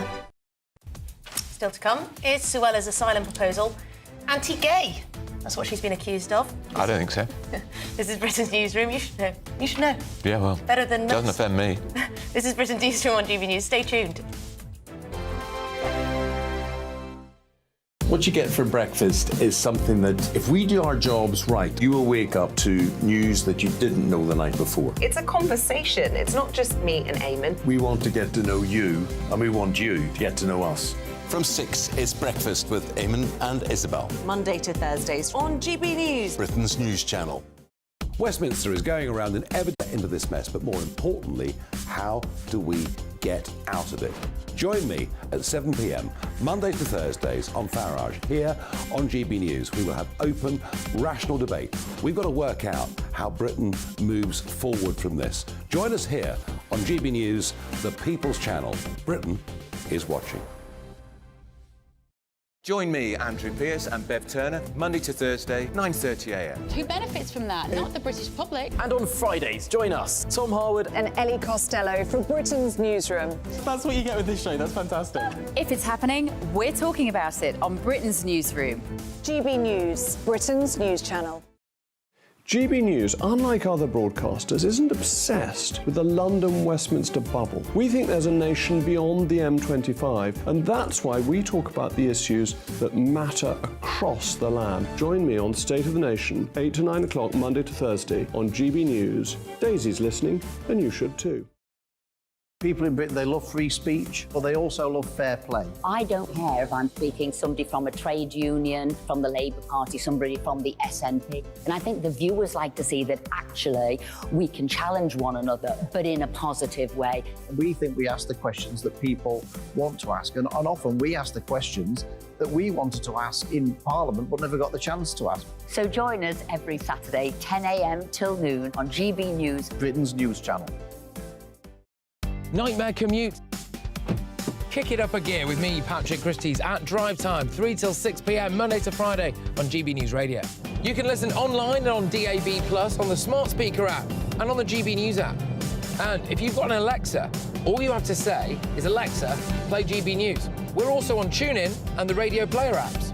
From the school run to rush hour, get revved up with me, Patrick Christys, on GB News and GB News Radio. So Jubes and Kerr, we tackle the issues of the day with real, robust debate, both sides of the fence, battling it out with me in the middle with my forthright opinions and views. And often really interesting things happen because you start with a position and then by the end of the debate you find actually, well, I might not have thought about that one. What we need in this country is 2 new political parties. You should maybe think about doing a 2024 calendar. I'm Michelle Dewberry and I'm keeping you company right through until 7 o'clock this evening. GB News, the People's Channel, Britain's watching. The Live Desk with me, Mark Longhurst. And me, Pip Thompson.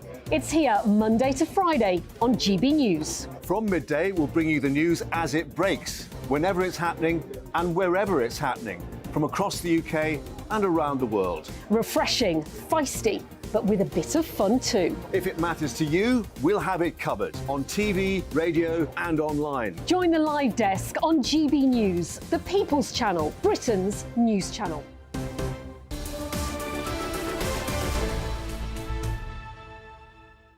It's 10:40am. You're with Britain's News on GB News with Andrew Pearce and Emily Carver.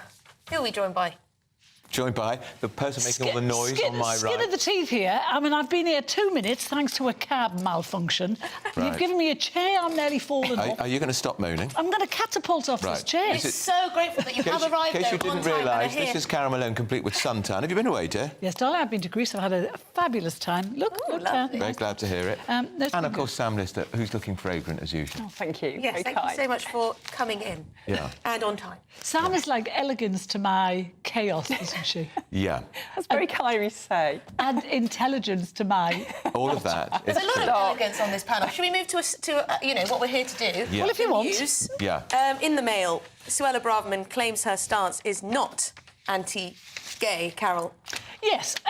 Yes, I mean, and it's incredible she's had to do this because what I was astonished by yesterday was she made that speech in Washington. Great speech, too. And it was a great speech, and it had many, many elements and facets to it. And the only thing a lot of people have come out with, a lot of LGBTQ campaigners have seen from that speech, is the fact they're saying it's anti-gay. What she is saying, quite simply, is that the UN Convention that was made in the aftermath of the Second World War to protect people from persecution is now outdated, and especially in terms of gay people. And what she's saying is basically, you know, there are 70 countries in the world where being homosexual is outlawed. There are countries in the world where being a woman is very difficult.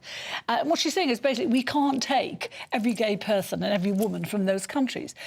To me, it's a legitimate thing to say, and it's also a concern of many of the British people. And yet, if you say stuff like that, you're slated as a racist and bigot. Who was the guy that Ben, the MP, gay MP? Who do I mean? The extra MP. Yes. He was in Labour camp. Ben Bradshaw. I'm never sure it's Bradshaw. Yeah. He was on yesterday, and that's all he got from this. And he was slating her, saying that she was racist, and she was saying, you know, he's saying to be gay, to get here, you have to prove persecution. No, you don't. You only have to prove discrimination. Or even a perception there could be discrimination. If that. And so, to me, and it's people like him, and Elton John's come out today and said much the same thing. Well, who cares what he thinks? But, you know, it's interesting, I'm Matthew. sorry, But can I just say, the interesting one for me today in your paper was Matthew Paris, who was a fervent is a fervent gay campaigner. Yeah. He is saying MP. she's dead right. Yeah. She's dead right. And he said, you know, you can't, he said, now I will be slated as a traitor for saying this, but she's right. I'm sure Pink News have a field day. But the other point, isn't it, Sam, that so if gay people is there a feeling they might be discriminated against in this country, so they then trail all the way across Europe, through Italy, be happy in Italy, very nice, France, to come here. It's an abuse. I think this is the crux of the argument, isn't it? It's that at what point do you switch from being a refugee, an asylum seeker, to an economic migrant? And I think in the minds of many, and certainly in Suella Braverman's mind, it's that point when you get to France and then you make that journey across the Channel. You stop then fleeing for your life and start choosing a better place to live, and that's a different thing, isn't it?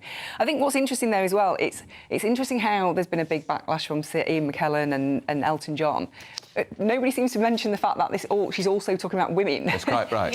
We're talking about the men, always about the men. And what about the women? What about the women who do actually suffer at the hands of brutal regimes every day, day in, day out? None of the men are talking about her. And but Sam, they're not the ones that are on the boats either. They're not the ones coming here illegally. But it can't. But hang on, just for a little, just to point out, because people have been pointing this out, that most people who claim asylum, it's only 2% who claim to be gay. Apparently. Right. Well, okay. So it's not this isn't the biggest issue that there is. Who was claiming that? Right to bring it up. Who was claiming that? People like Ben Bradshaw, he cited that figure. Yeah, I don't know where that figure's come from. I don't know where it's come from, but I don't believe it. And there was a lawyer in your paper yesterday, Piers, called David Haig. Yeah, very good man. He is an asylum lawyer. He is a gay man. Yeah. He says most of the applications he gets from people claiming to be gay are fake. Yeah. He said the people start off saying, "I'm not gay, but I've been told this is a good way to get into your country." Yeah. Now, someone like him, who's at the heart of all this, is saying that, we have to believe. He also said, actually,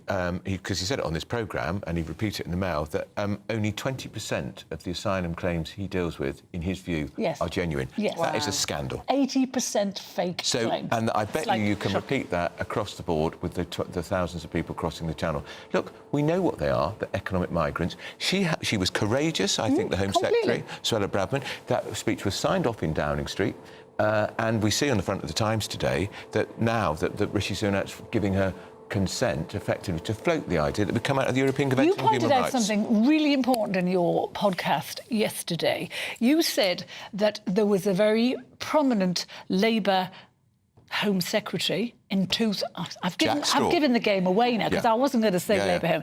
Very prominent Home Secretary who said in 2000 that the asylum seeker should be processed out of this country, not in this country. And it was Jack Straw. So how can Labour, they're stinking hypocrites, I think was the word you used. How can Labour now say this policy of wanting to process people in Rwanda is wrong? And the situation in 2000 is massively different to how it is now because there are so many people on the move. And also, by the way, I point out Tony Blair was the one who said in 2006, after the London bombings, which killed more than 50 people, that what did he say? The whole point about well, he's trying to draw the difference between economic migrants and refugees. Was that the point he was making? Was this in 2013 when he opened the doors to one for the EU and he said he didn't think anyone was going to come? He did, I know.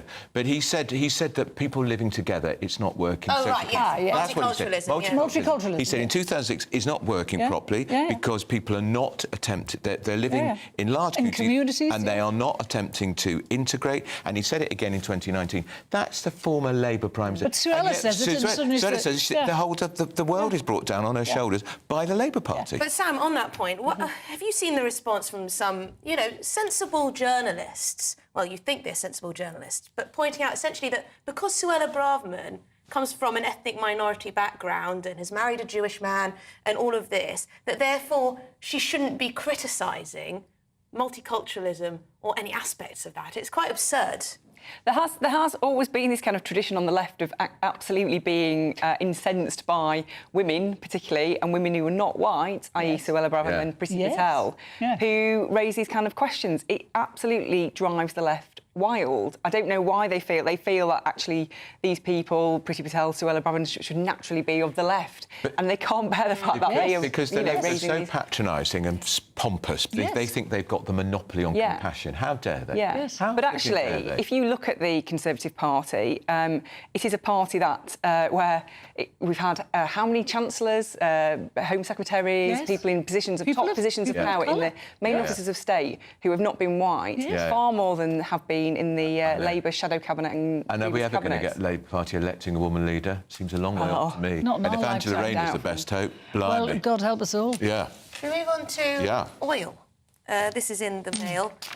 Britain can't give up on oil, says Sunak. Sam. Well, I think it's about this new oil and gas field off the coast of Scotland, Rosebank, and it's about. I mean, actually, the whole system is quite a complex system. So this is not about creating, extra supplies for the UK. This will go into the global market. But actually, the bosses of this company say if there was a kind of Ukraine-style situation again where we, because of the invasion of Ukraine, our energy supplies are threatened, then they can actually make that divert it to the UK only. So there is it's all about energy security for the UK in the long term. Obviously, it's very controversial because Green campaigners say we shouldn't be going down this fossil fuel route, but I think many people will think that actually protecting the UK's energy security is Yeah, I don't understand why we can't keep the oil for ourselves all the time. Well, I agree, but this is a problem for the Labour Party too, Malone, because the trade unions have warmly welcomed this. It's thousands of jobs, great revenue coming into the exchequer from the taxes, and yet Labour are opposing it. Well, but Labour have acknowledged that we can't get to net zero before 2050, so something has to be done. But, you know, this Rosebank oil field is a massive untapped resource. They say we're going to get 500 million barrels out of that, which means that we're not at the mercy of dictators like Putin. We're not at the mercy of rogue countries, and that we can have. And I know Sam's saying that a lot of it is for abroad, but, you know, some of it would be for us and for our security. And you have people like, you know, you think yesterday, you know, to hear people like Carolyn Lucas from the Greens and Humza Yousaf, or Useless as we call him here, to hear them screaming, you think it was the end of the world. Ross Clark, a very good writer, said, you'd think that Sunak had kicked the crutches away from an army of old women. What had he actually done? Oh, he'd announced a deal that was going to actually give this country security. Because we are legally obliged to meet net zero by 2050. Thanks to Theresa May, we can change the law. Does this fit within that? Yes, because I'll tell you what, the lights will be out this winter, and now they're already saying they probably won't be because we have more energy security. You know, it's all very well these protesters saying this is what we have to do, but they have no plan on how to heat this country, how to light this country. They're talking and spouting and campaigning from positions of zero responsibility. And yeah, there's an important by-election coming up in Scotland caused by the SNP MP being brought down because she broke the COVID rules. So we've got the Labour Party and the SNP opposing this massive expansion, thousands of jobs, and there's a by-election coming up. It ain't good politics. It's really not, because actually, as you say, the unions are absolutely full-scale behind all this, because it's important jobs in an area where, you know, absolutely, you don't have many alternatives when you want a high-paying job. So I think it is bad politics, but then actually it's an SNP Labour runoff, really, isn't it? So actually, if they're both in the same place, maybe it'll even help the Tory vote. I don't know. Yeah, it is very interesting how vocal Gary Smith, in particular, the union boss, has been from the GMB. And that's Britain's second largest union. He asked, you know, we've been promised this green revolution. We've been promised all of these thousands of green jobs. We ain't seeing them. That's what he's essentially said. But also, let's have a few more oil don't you think, Emily, that politicians in this country, especially on the left, they're not being honest with people about how much getting to net zero by 2050 is going to cost? There's a think Philip tank. Hammond tried to be honest. He said £1 to £2 trillion, and it's sort of now it's £4 trillion, and now that equates to £6,000 a year for every household for the next 27 years. Who can afford that? And I would just say, though, on the point, Emily, about the it being in law that we meet net zero by 2050. It's in law now. You know, the next government could change that. The one after that could change that. It's only in law until they change it to a different law. Change it. Yeah. Anyway, you know, and that, of course, it was Theresa May's government that But did imagine on the international stage. They wouldn't, though, would they? No. They wouldn't but they should think, actually, he's the Prime Minister of Great Britain. They were like to go to COP. I mean, you say the global conferences. But you say the international stage. Look at Germany. Are Germany going to object to something like this? Because look at how they were, you know, in the thrall to Putin. They're still having to buy oil at a time when it was banned from buying oil from Putin. Yeah. To keep them going. Do you think the Prime Minister's had a couple of good weeks? I think he has. I think he really has. And actually, there was snap polling after he made the announcement on delaying the ban on petrol and new petrol cars and boilers. And it showed it was a big split in the country. It was about 47-48 on both sides. But when you drill down into the figures, I think it was 71% of people who voted Conservative in 2019 backed him. Of course they did. Wow. And so, you know, that is the key kind of coalition of voters he's trying to appeal to here. And another polling since has shown that actually it's very popular. So I think he's definitely had a good few weeks. I think the big problem he's got now is HS2, how he's going to deal with that as he arrives in Manchester. What a mess! The timing, ridiculous. But the thing is, I think the public are going to be behind him because of those ridiculous salaries we saw for all people who are doing the sum total of nothing. I think they just have to. I mean, I've gone from thinking you've got to carry on, haven't you? Yeah, no, you Because can't. we've spent. No. But we had Lord Bartley on here who did the independent review of HS2. He said not 100 billion. Yes, it'll be 180 billion pounds. And that's now. we're I thinking believe it. It's already tripled. Yeah.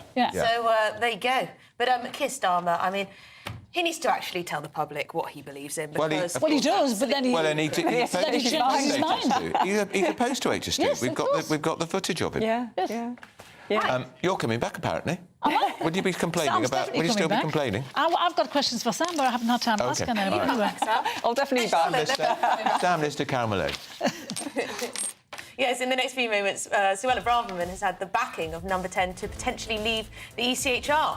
Well, I think it's to float the idea. I'm not sure we're there yet. No, probably not. But it's a great GB talking News. point. I'm Alex Deakin. This is your latest weather update from the Met Office for GB News. After Storm Agnes, most places having a fine day today, a bit breezy at times, but most places dry and bright. So there is some more wet weather on the way, though, especially tonight. Storm Agnes is clearing away, but there's a couple of other areas of low pressure and weather fronts heading in, bringing increasing amounts of cloud into the west. A few scattered showers here and there, some more persistent rain coming into the west of Northern Ireland later this afternoon. Many central and eastern parts, though, dry and fine. Yes, a fair bit of cloud, but parts of eastern England, northeast Scotland, seeing some lengthy spells of sunshine. In the sunshine of the southeast, 20 degrees is likely, and for most places, reasonably pleasant 17 to 18. The winds will start to pick up again, however, and here comes the rain.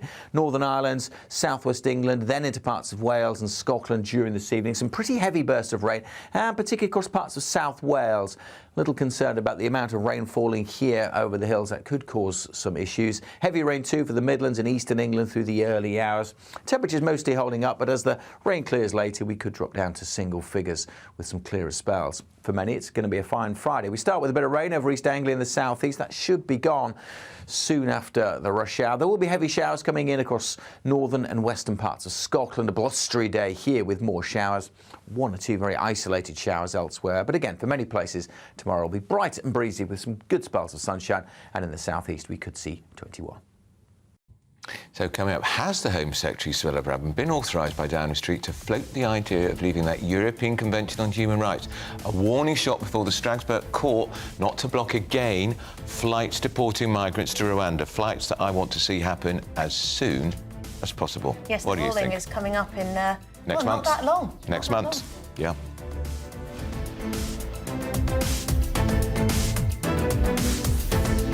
The Live Desk with me, Mark Longhurst. And me, Pip Thompson. It's here Monday to Friday on GB News. From midday, we'll bring you the news as it breaks, whenever it's happening and wherever it's happening, from across the UK and around the world. Refreshing, feisty, but with a bit of fun too. If it matters to you, we'll have it covered on TV, radio and online. Join the Live Desk on GB News, the People's Channel, Britain's news channel.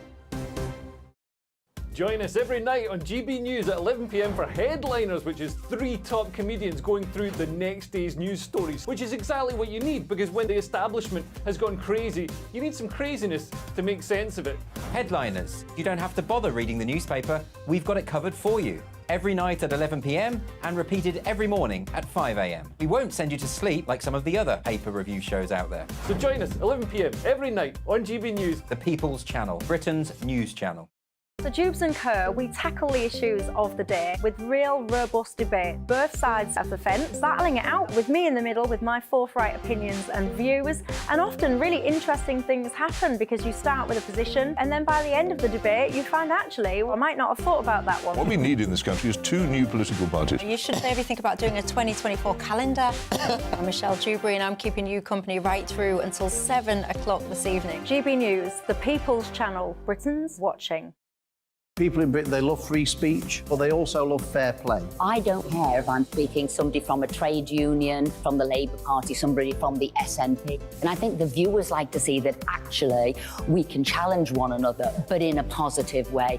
We think we ask the questions that people want to ask, and often we ask the questions that we wanted to ask in Parliament but never got the chance to ask. So join us every Saturday, 10 a.m. till noon on GB News, Britain's news channel.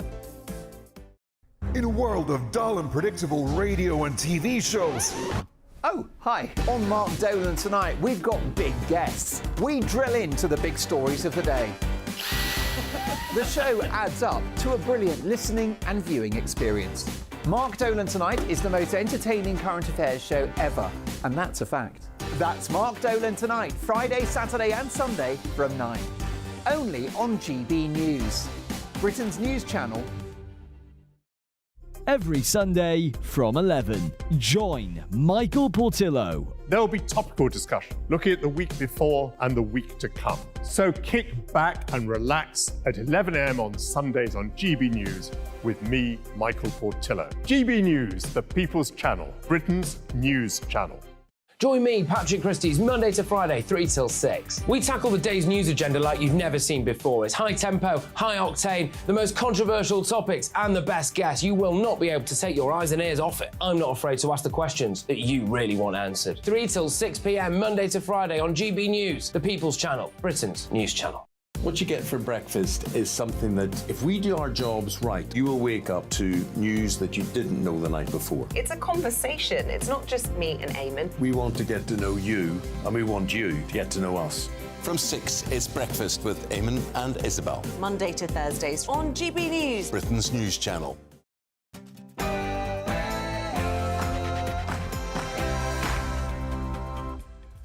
Good morning, it's 11 a.m. on Thursday, the 20th of September. This is Britain's Newsroom on GB News with me, Andrew Pearce, and Emily Carver. It is lawless Britain. The community in South London are grieving the loss of a 15-year-old girl who was stabbed to death in her school uniform. A 17-year-old boy has been arrested.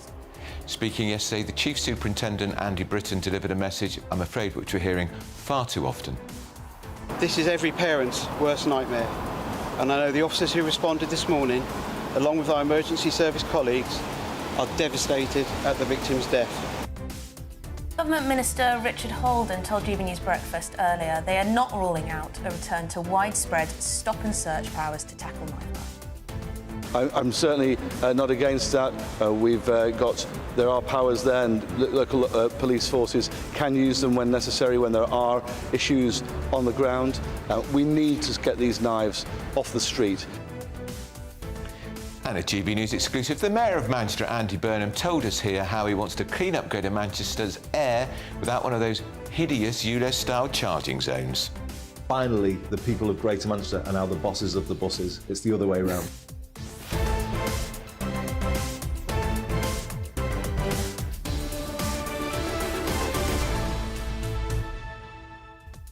Interesting, the reaction to what Andy Burnham was saying there about ruling out ULEZ schemes. A lot of people writing in to say, well, why are there all these cameras and sign-ins, signages? Is he planning it a little later? Perhaps. Perhaps we'll see how it's going to roll out in London. Of course, in London, of course, a lot of those cameras have been vandalised. A lot of you at home are actually from around Greater Manchester, so let us know what you think about that. Email us gbviews@gbnews.com. But first, let's get the news with Lisa.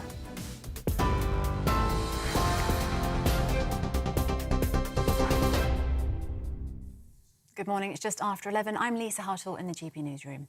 Roads and Local Transport Minister Richard Holden says the government will not rule out stop and search after a 15-year-old girl was stabbed to death on her way to school in London.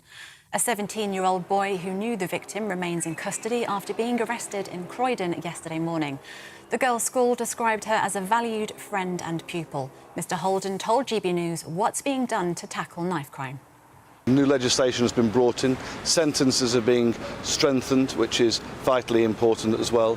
But overall, I think this is about us as a society really ensuring that we get across to people that there is no place for possession of a knife and that, yes, the government will act with tougher sentencing. You know, we've got extra police, 20,000 plus, now extra since when I was elected in 2019 out on the streets.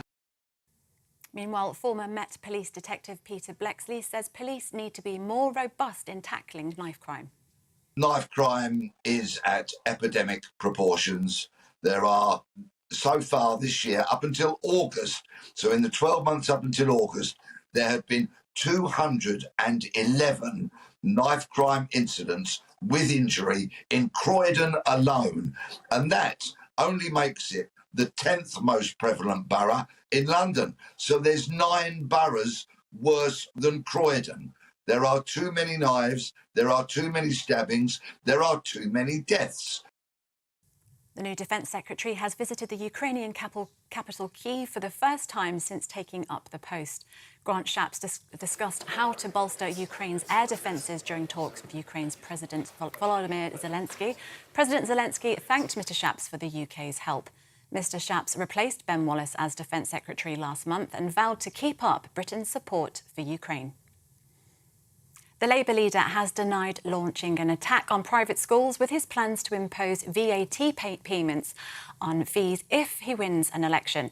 Sir Keir Starmer says he's comfortable with the institutions but wants to ensure state schools are of equal quality.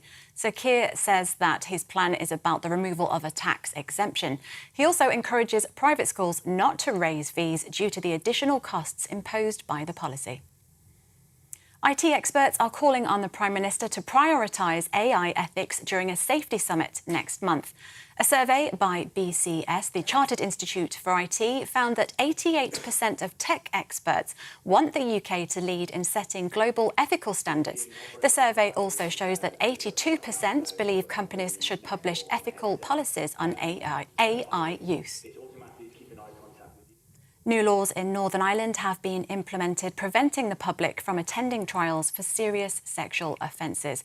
The law extends the anonymity for victims until 25 years after their death and provides anonymity for suspects until they are charged. The measures aim to protect victims and encourage reporting of sexual crimes. Any violations carry penalties of up to 6 months in prison.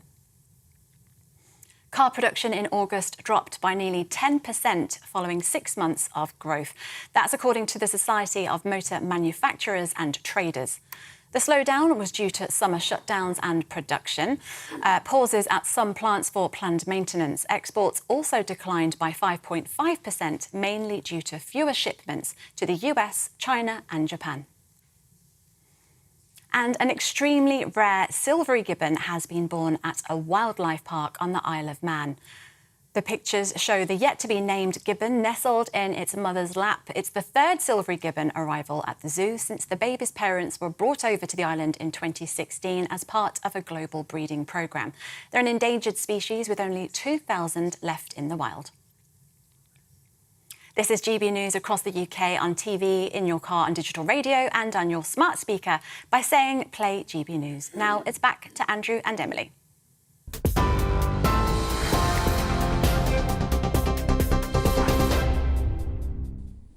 Welcome back. This is Britain's Newsroom with me, Emily Carver, and Andrew Pearce. Now, I believe we've got some breaking news from our Home and Security editor, Mark White. More migrant boats are expected to begin landing again on the island of Lampedusa from tomorrow. Strong winds were preventing crossings. Let's find out what's going on, Mark. Can you bring us the very latest from Lampedusa, where you are? Yeah, well-placed source telling us that more migrant boats are expected to arrive in Lampedusa from tomorrow. Really the last migrant boats that made it to this Italian island, the closest Italian island to Tunisia, was on Thursday of last week, when 75 people arrived in a boat, and then the winds picked up, and really for the past now more than a week, the winds have been blowing across this stretch of the Mediterranean, making it impassable. That's given the authorities time actually to clear the decks, to get reinforcements in the way of extra police officers from around Italy, also Red Cross volunteers arriving on the island, and the last of those 11,000 migrants who arrived here in a 5-day period just the week before last have now left the island. They left on Wednesday evening. 101 of those migrants, mainly from sub-Saharan Africa. So the decks have been cleared. They are as prepared as they can be, and it will just depend on what we see. If we see a surge, as we saw in recent days and weeks, then it will overwhelm this island again. The hope is that, you know, it is of a magnitude significantly less than that, and that the authorities are able to cope with them. But, as I say, the breaking news that we've been given from well-placed sources is that the first of those boats are expected to arrive on this island on Friday. Mark, huge story here, as you know, the appalling fatal stabbing of a 15-year-old schoolgirl in her school uniform. We talked to, on GB News earlier, to Richard Holden, a government minister, who says he absolutely supports more widespread use of stop and search. Just clarify for us what the position is. Is it down to chief constables in individual police authority areas whether they use more stop and search or not? Yes, to an extent. I mean, of course, it comes down really from on high, what the government and the Home Secretary say is acceptable levels of stop and search as well. You'll remember, Andrew, that in the reign of Theresa May as Home Secretary, there was a real sort of cooling off period when it came to stop and search. And I spoke to many police contacts in that period who said that there was a significant rise in knife crime that they put down to their inability to be out there proactively on the streets, stopping these predominantly young men carrying weapons in London boroughs in particular. And they say, you know, it's difficult to quantify just the difference that they make, but when they're out there in force, they're proactively stopping people. People know that there's a good chance that they're likely to be stopped by police, so they don't carry, or at least they hide their weapons away, usually in a local park that they can go and get. It's a difficult problem. It's been a problem for many years. It's particularly significant at the moment because we've had 15 teenage murders this year alone. We have had 45,000 knife-related offences in the year to March last year. Now, that ranges from those being stopped carrying knives to those assaulting or threatening people with knives, but it's unacceptably high. It's an increase on the previous year. And really what's required, I think, at the end of the day is a cultural change. You know, you can only do so much in policing and proactive policing, but you need to convince communities that carrying knives is not the way forward, and that in doing that you're more liable to get into the kind of trouble that might result in you being stabbed yourself. Mark, it's interesting words you use there, cultural and communities. I mean, I think we know what you're saying is this is a particular issue in the black community in some of our inner cities with the gang culture, and for some reason we've got to somehow get it into these young men's head. It's not clever, it's not cool to go out of the house in the morning on your way to school with a 12-inch blade in your bag. No, that's absolutely true. And yes, there is a problem in black communities in London, but that's not to say that there's not a problem in white communities in Newcastle or, you know, in Carlisle or wherever you might go. It just happens to be the demographics of inner city London and a lot of boroughs is made up of a larger proportion of young black males, and there is no doubt a culture amongst many there to carry weapons for bravado, for protection, whatever it might be. But of course it always gets sucked into a racial issue with stop and search. You stop young people that might be carrying knives in London and immediately it's a racial issue. You're targeting young black men. But, as I say, if you go further north in the UK to other cities, you will see that predominantly in Newcastle or in Durham or across in Cardiff, they're predominantly stopping young white men. Thank you very much indeed for your time. Mark, right there in Lampedusa, bringing us up to date on the migrant crisis and also the fatal stabbing of a 15-year-old I wonder how many of those extra migrants who are going to pour into Lampedusa will then set off for Britain. I don't know, but I imagine quite a lot of them would like to as sure an end destination. But we'll find out in due course, won't we? Yeah. But, yeah, it's great that Mark is out there bringing us the very latest from the coalface of what has become, well, the heart of the European migrant crisis at the moment. Shall we speak to Tom Harwood about what the Home Secretary has been saying? She's refused to rule out the prospect of the UK leaving the ECHR. Tom, what's going on with this? What exactly has been said? Well, there's a live debate within the top of government, really, over what the position with regards to the ECHR should be. The official government line is one of equivocation. It is that it believes that the Rwanda policy is legal within the framework of the ECHR, but if it turns out that the courts disagree with the government's assessment, no option is going to be taken off the table. And that opens the door to something pretty extraordinary. It opens the door to the possibility that the government might well entertain the prospect of leaving the ECHR. And why does this all matter? Why has this come to a head right now? Well, we learn media reports that the Rwanda court date is set for the 9th of next month. It will likely not conclude until November, but the 9th of October is when these court hearings begin. And this is absolutely crucial, not just for the Rwanda scheme, but also for the entire government's position towards the ECHR. And if the Supreme Court rules it's a legal policy, Tom, is the expectation it will then go to the European Court, which is why Suella Braverman is already floating the idea we've got to seriously consider withdrawing? Well, that's always a possibility, and we'll remember that in the past it has, of course, been ECHR judgments that have stopped individuals from going on a plane to Rwanda, last-minute rulings from judges in the ECHR, not stopping the plane from flying, if we remember, but just taking every single individual off that plane. It didn't rule out the Rwanda scheme, it ruled out those individuals from taking part in the Rwanda scheme. So there is every possibility that this is legal under the terms of the ECHR, because the only time that it has been stopped beforehand by the ECHR has been to stop not the scheme in general, not the idea that an individual might go to Rwanda if they arrive illegally in the United Kingdom, but that those specific circumstances of those specific individuals were deemed unsuitable. So there is the prospect, and I believe this is what the government is very much hoping for,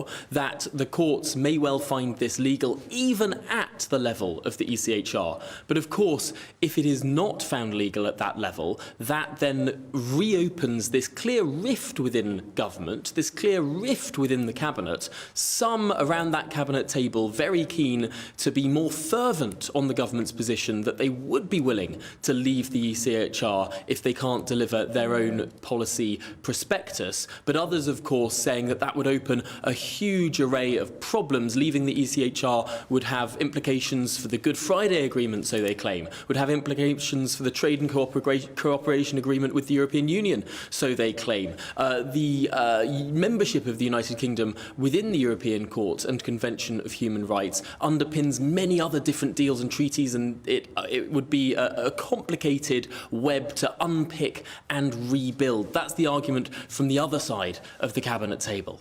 Perhaps preparing for all eventualities or empty threats. Well, yeah, but, you know, Tom, it would be an interesting idea if Rishi Sunak goes into a general election campaign as part of his manifesto saying we would take Britain out of the European Court of Human Rights. I think, despite the howls of protest from the lawyers in his own party, and we don't get me started on what the House of Lords would say about it, I think it would be a very popular policy.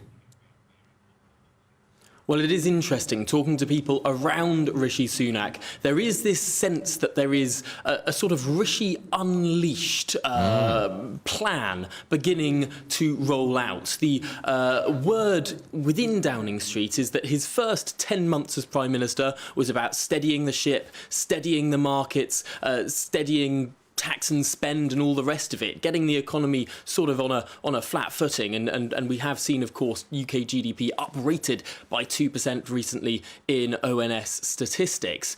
But now people around the Prime Minister are saying now is the time for the Prime Minister to move on to become more of a change politician, someone who will deliver changes to the way that the United Kingdom works. We've heard, of course, how he wants to change those, or has already already changed some of those net zero policy proposals. And indeed, there are all sorts of rumours about whether or not there should be charging for missed GP appointments. That's something that Rishi Sunak stood on as a manifesto pledge when he stood to be leader of the Conservative Party last summer. But also all sorts of other ideas, and potentially one of these more fervent policy proposals to be a clear wedge of difference between the Conservative Party and the Labour Party, something to turn Rishi Sunak into a change candidate, as people around Rishi Sunak sort of accept that the great British public sees the next election, for better or worse, as the need to be a change election.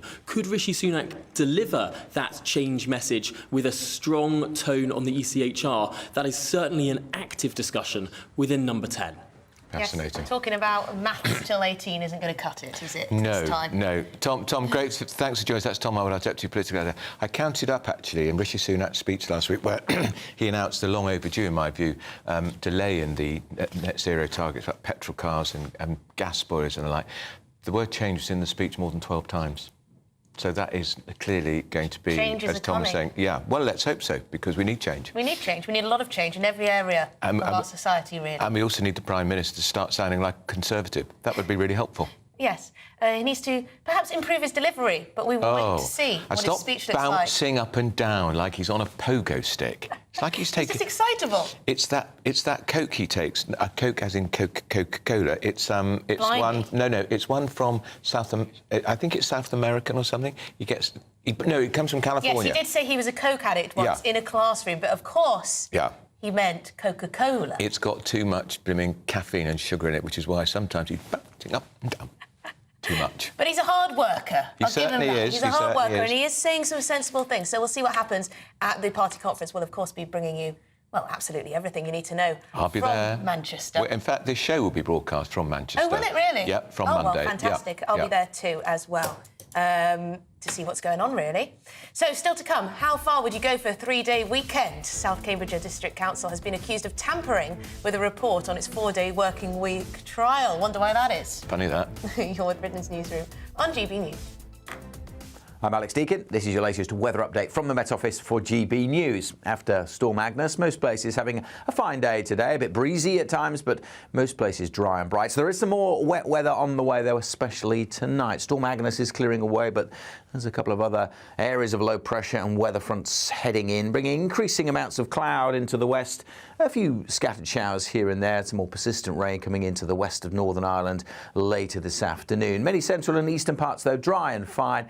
Yes, a fair bit of cloud, but parts of eastern England, northeast Scotland, seeing some lengthy spells of sunshine. In the sunshine of the southeast, 20 degrees is likely, and for most places, reasonably pleasant 17 to 18. The winds will start to pick up again, however, and here comes the rain.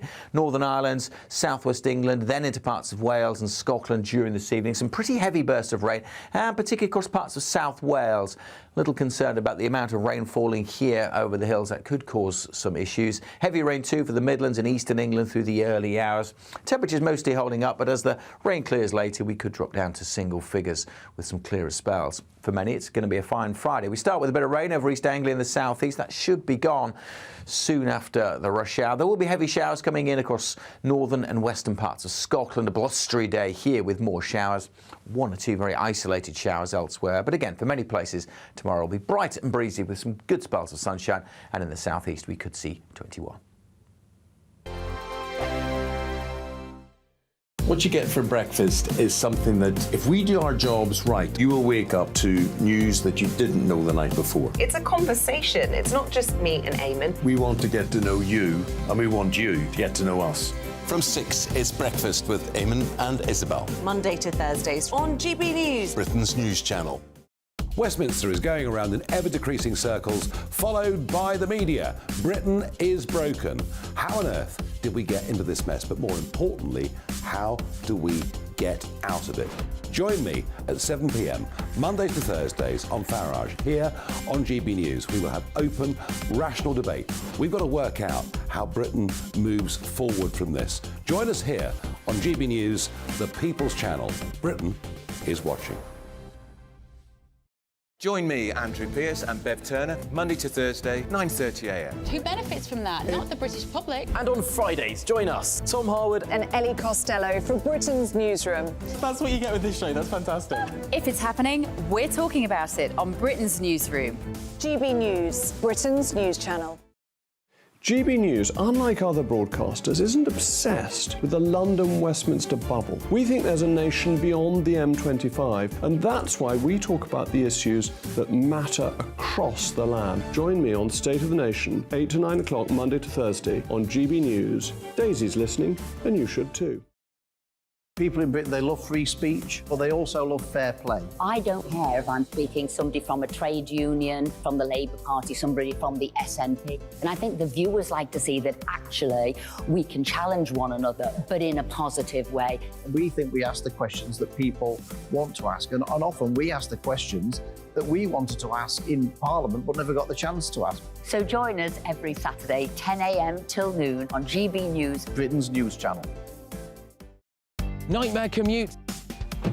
Kick it up a gear with me, Patrick Christie's at drive time, 3 till 6 p.m, Monday to Friday on GB News Radio. You can listen online and on DAB+, on the smart speaker app and on the GB News app.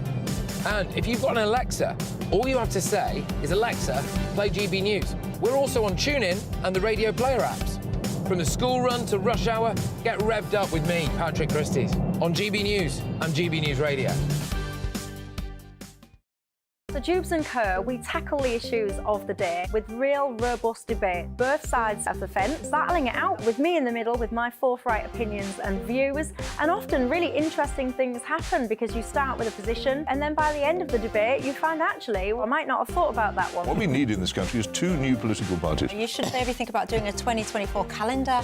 I'm Michelle Dewberry and I'm keeping you company right through until 7 o'clock this evening. GB News, the People's Channel, Britain's watching. The Live Desk with me, Mark Longhurst. And me, Pip Thompson.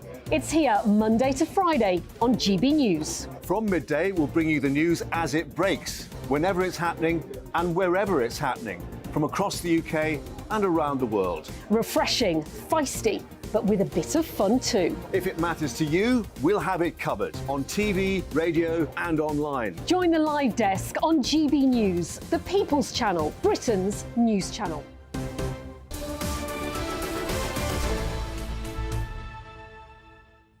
And it's 11:26. You're with Britain's News and GB News with me, Andrew Pearce, and Emily Carver. Yes, now, a council in Cambridgeshire has been accused of tampering with an independent report into a 4-day working week trial. The accusation suggests that she edited the wording to put it into a more positive light. We've seen quite a lot of this recently with local councils and things. The council has denied this allegation and defended their actions by saying there were clarifications to make confusing language clearer. So let's speak to the leader of the Conservative group at South Cambridgeshire District Council, who is making this accusation. Heather, what is it exactly that you and others are accusing the council of doing here? So what I can see from the report that I've read in full is very clearly negative comments being removed. Things like, we don't have to do perfect work, or that councillors sometimes need 3 responses and 3 emails, confusion, envy amongst staff as who has a Monday off and who has a Friday off. These things are not language clarifications. You know, it's not because, as has been said, the author was not a native English speaker. They are decisions. They are decisions taken to remove negative comments. And I think the Lib Dems really need to answer clearly for their actions in this. The leader of the council, turns out, I've read in a report, that she was spending the last 3 years studying a PhD on the 4-day working week. So she was very much invested in this idea. And so the council has been used as her own little guinea pig. So the chief executive is doing the thesis. The leader of the council, which is the Lib Dem leader, she knew that. So did the cabinet when they took decision. And for me, the fact that cabinet went to a vote, knowing there was conflict of interest, knowing everything, and they made the decision to put that person in charge, means that the Lib Dem cabinet is wholly accountable.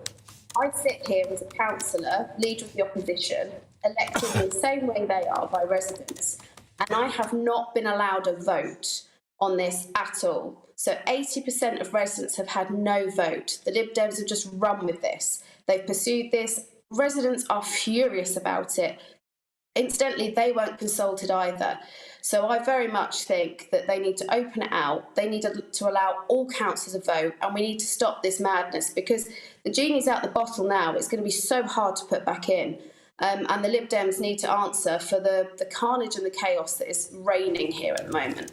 And I understand former Lib Dem councillor David Lentil resigned the whip partly in protest against this 4-day working week, because essentially the council aren't providing the standard of service to people who live in this area, because a 4-day working week may sound fantastic on paper, academically. It's something that lots of academics are looking into and thinking about how fantastic it is, but perhaps in practice it's not delivering as well. And actually what's quite interesting is that quite a lot of the council staff are concerned by it. Yeah, well, their job should be delivery of services for the local ratepayers, Well, taxpayers. yeah, I mean, let me put this to you, because the District Council have said the clarifications suggested on the draft report were for 3 reasons. They made some confusing language clearer, as the researcher is not a native English speaker, to remove individual member quotes, which the council did not have permission to include in the report, and for brevity. Heather, are you saying that that is just nonsense?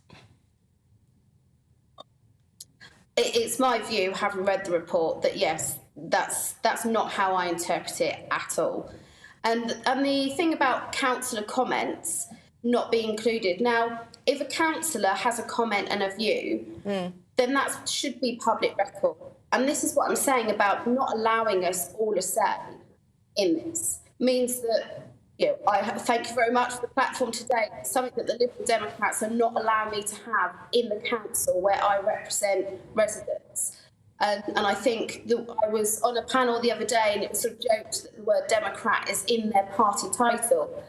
What we're seeing right now is not democratic at all, and they need to be accountable for their actions. Well, thank you very much indeed for your time. Heather Williams there, who is the leader of the Conservative group at South Cambridgeshire District Council. It's worth noting, thank you for your time, it's worth noting, Lee Rowley, of course, he's a Conservative, he's Minister for Local Government, but he's, he said the pilot deemed a success by academics and, of course, the Liberal Democrats. But it's failed to meet its targets on all sorts of areas. And so how can it be a success? Waste on the streets. And what's it got to do with academics? What have they got to do with it? It's all these little pet projects, isn't it? The measure is what the local people think. Are they getting services delivered in the way they're expected? They're not. Yeah.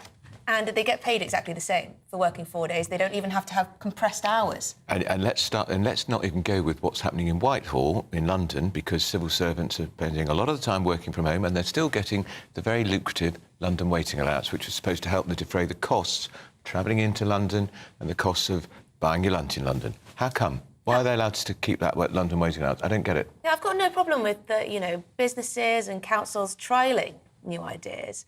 But if there are concerns that actually they're twisting, reports like this, twisting the evidence in their favour, then that's something to be very concerned about. We'll keep our eye on that story, but still to come.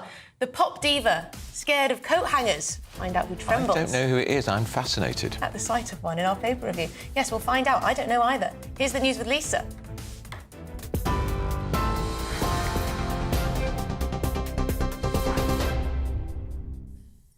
It's 11:31. I'm Lisa Hartle in the GB Newsroom.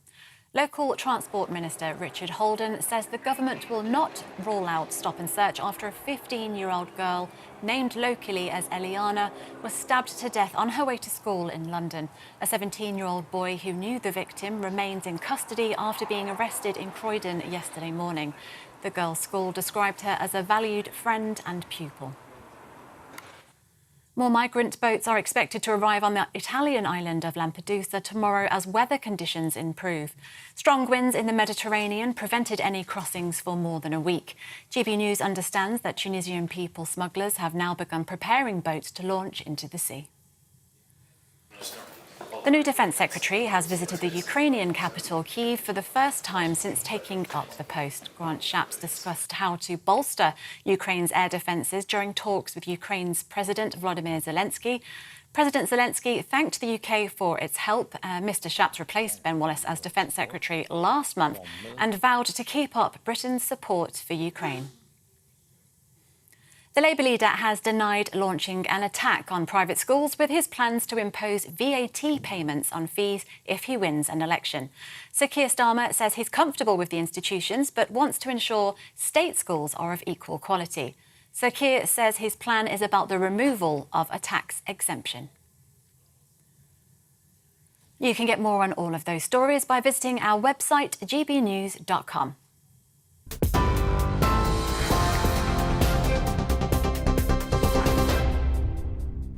Direct Bullion sponsors the Finance Report on GB News for gold and silver investment.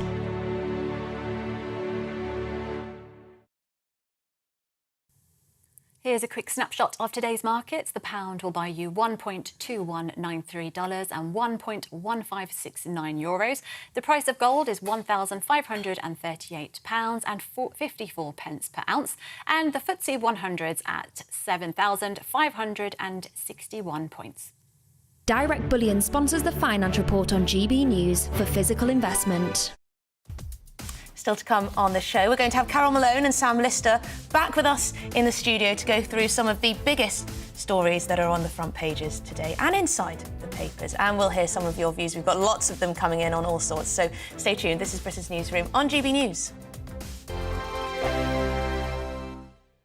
The Live Desk with me, Mark Longhurst. And me, Pip Thompson. It's here Monday to Friday on GB News. From midday, we'll bring you the news as it breaks, whenever it's happening and wherever it's happening, from across the UK and around the world. Refreshing, feisty, but with a bit of fun too. If it matters to you, we'll have it covered on TV, radio and online. Join the Live Desk on GB News, the People's Channel, Britain's news channel. Join us every night on GB News at 11 p.m. for Headliners, which is 3 top comedians going through the next day's news stories, which is exactly what you need, because when the establishment has gone crazy, you need some craziness to make sense of it. Headliners. You don't have to bother reading the newspaper. We've got it covered for you. Every night at 11 p.m. and repeated every morning at 5 a.m. We won't send you to sleep like some of the other paper review shows out there. So join us 11 p.m. every night on GB News. The People's Channel, Britain's news channel. So Jubes and Kerr, we tackle the issues of the day with real robust debate, both sides of the fence, battling it out with me in the middle with my forthright opinions and views. And often really interesting things happen because you start with a position and then by the end of the debate you find actually, well, I might not have thought about that one. What we need in this country is 2 new political parties. You should maybe think about doing a 2024 calendar. I'm Michelle Dewberry and I'm keeping you company right through until 7 o'clock this evening. GB News, the People's Channel, Britain's watching. People in Britain, they love free speech, but they also love fair play. I don't care if I'm speaking somebody from a trade union, from the Labour Party, somebody from the SNP. And I think the viewers like to see that actually we can challenge one another, but in a positive way. We think we ask the questions that people want to ask, and often we ask the questions that we wanted to ask in Parliament but never got the chance to ask. So join us every Saturday, 10 a.m. till noon on GB News, Britain's news channel. In a world of dull and predictable radio and TV shows. Oh, hi. On Mark Dolan tonight, we've got big guests. We drill into the big stories of the day. The show adds up to a brilliant listening and viewing experience. Mark Dolan Tonight is the most entertaining current affairs show ever, and that's a fact. That's Mark Dolan Tonight, Friday, Saturday and Sunday from 9. Only on GB News, Britain's news channel. Every Sunday from 11, join Michael Portillo. There will be topical discussion, looking at the week before and the week to come. So kick back and relax at 11 a.m. on Sundays on GB News with me, Michael Portillo. GB News, the People's Channel, Britain's news channel. Join me, Patrick Christie's Monday to Friday, 3 till 6. We tackle the day's news agenda like you've never seen before. It's high tempo, high octane, the most controversial topics and the best guests. You will not be able to take your eyes and ears off it. I'm not afraid to ask the questions that you really want answered. 3 till 6 p.m, Monday to Friday on GB News, the People's Channel, Britain's news channel. What you get for breakfast is something that, if we do our jobs right, you will wake up to news that you didn't know the night before. It's a conversation. It's not just me and Eamon. We want to get to know you, and we want you to get to know us. From 6, it's Breakfast with Eamon and Isabel. Monday to Thursdays on GB News, Britain's news channel.